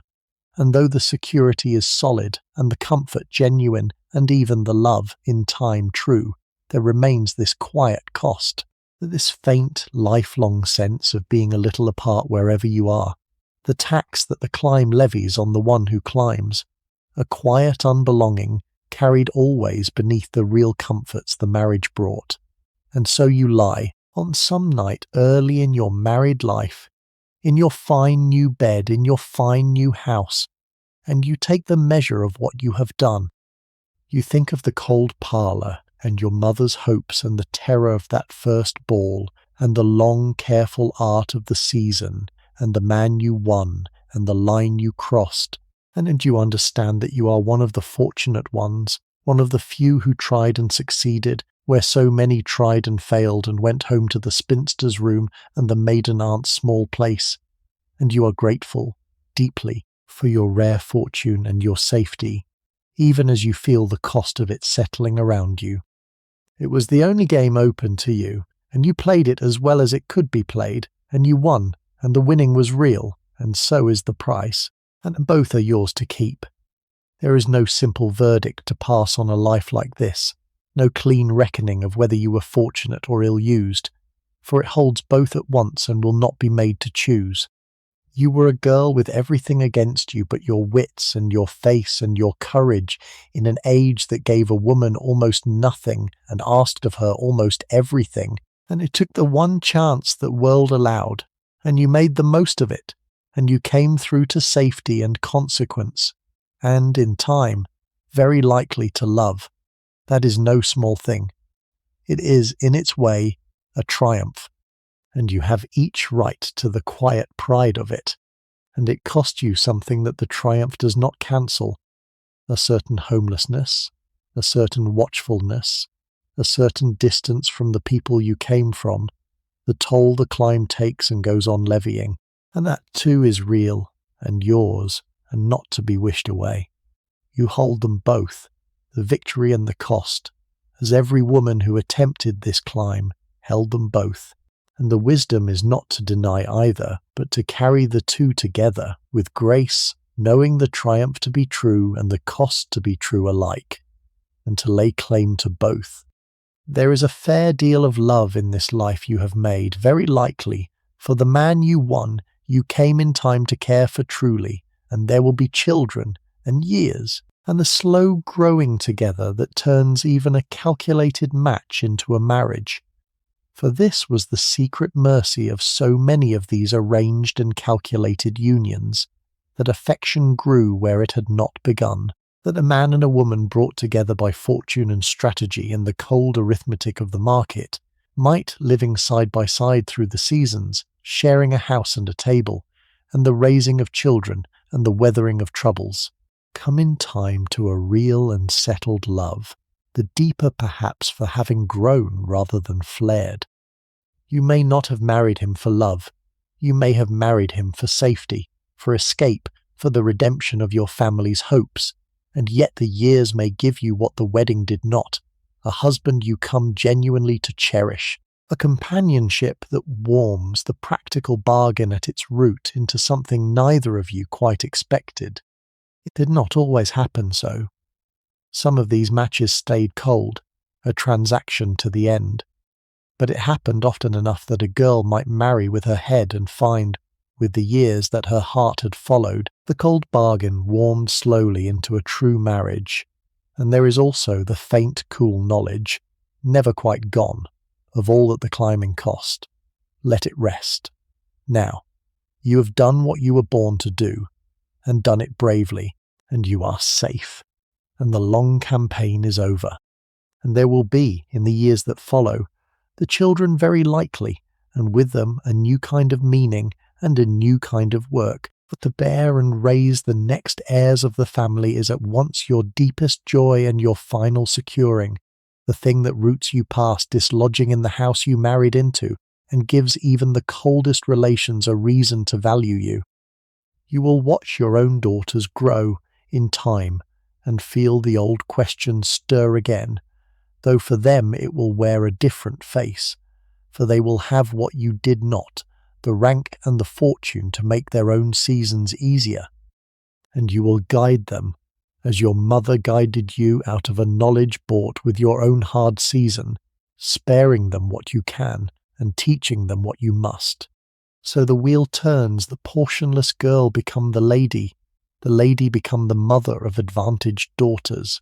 The hard climb of one generation become the firm ground of the next, the work of one woman's lifetime become the inheritance of those who follow. That is all of the art of it then, the marrying above your station, drawn from the lives of the countless real women who lived it, the gentlewomen with respected names and empty purses who staked everything on a single season and a single choice, and who won or lost by their courage and their charm and the turning of fortune's wheel. We have followed it, you and I, from the cold parlour to the altar, through all its hope and its calculation and its danger, and I have tried to show it to you as it truly was. Neither the pretty romance the tales make of it, nor the cold transaction the cynics call it, but the real and human thing it was for the women who had no other road, a thing of love and arithmetic tangled past, separating, played for the highest stakes a woman of that age could play for. And if you take one thing from this long evening, let it be a kind of respect for those women, the portionless girls who played this game with their whole lives on the table and no other game allowed them. We are inclined, looking back, to smile at the marriage market, to find it mercenary or quaint or cold. But for the women who lived it, it was the one arena in which they were permitted to act, to strive, to win or lose, the single place where a woman's wit and courage and judgment could change her fate, and they brought to it a skill and a daring and an endurance that deserve our admiration more than our pity. The girl who walked into that first ballroom with her hammering heart and her borrowed sponsor and her 2 fine gowns, and who by her own art and nerve came out of the season with her future secured, had done something genuinely hard and genuinely brave against long odds with everything to lose. And whether she married a squire or a nabob or an earl, whether for love or for safety or for both, she had made the most of the one move the world allowed her, and staked upon a single season everything she possessed. If you would like to walk into another vanished life with me on another night, you are always welcome to subscribe, and there is no cost and no hurry in it. The door will simply be open, and another of these long evenings will be waiting whenever you wish to return. It has been a quiet pleasure to spend the few hours of this one in your company. But now the lamp has burned low, and the past is folding itself away, and there is nothing more for you to do tonight, but let it all grow soft and distant, the parlour and the ballroom and the altar and the fine new house, all of it sinking gently away into the dark as sleep comes up to meet you. Let the long campaign rest. Let the girl in the cold parlour rest. You have crossed your line, and you are safe, and you may let it go. Sleep well. Stay warm. Be kind to the people in your house. And I will see you in the next one. Good night.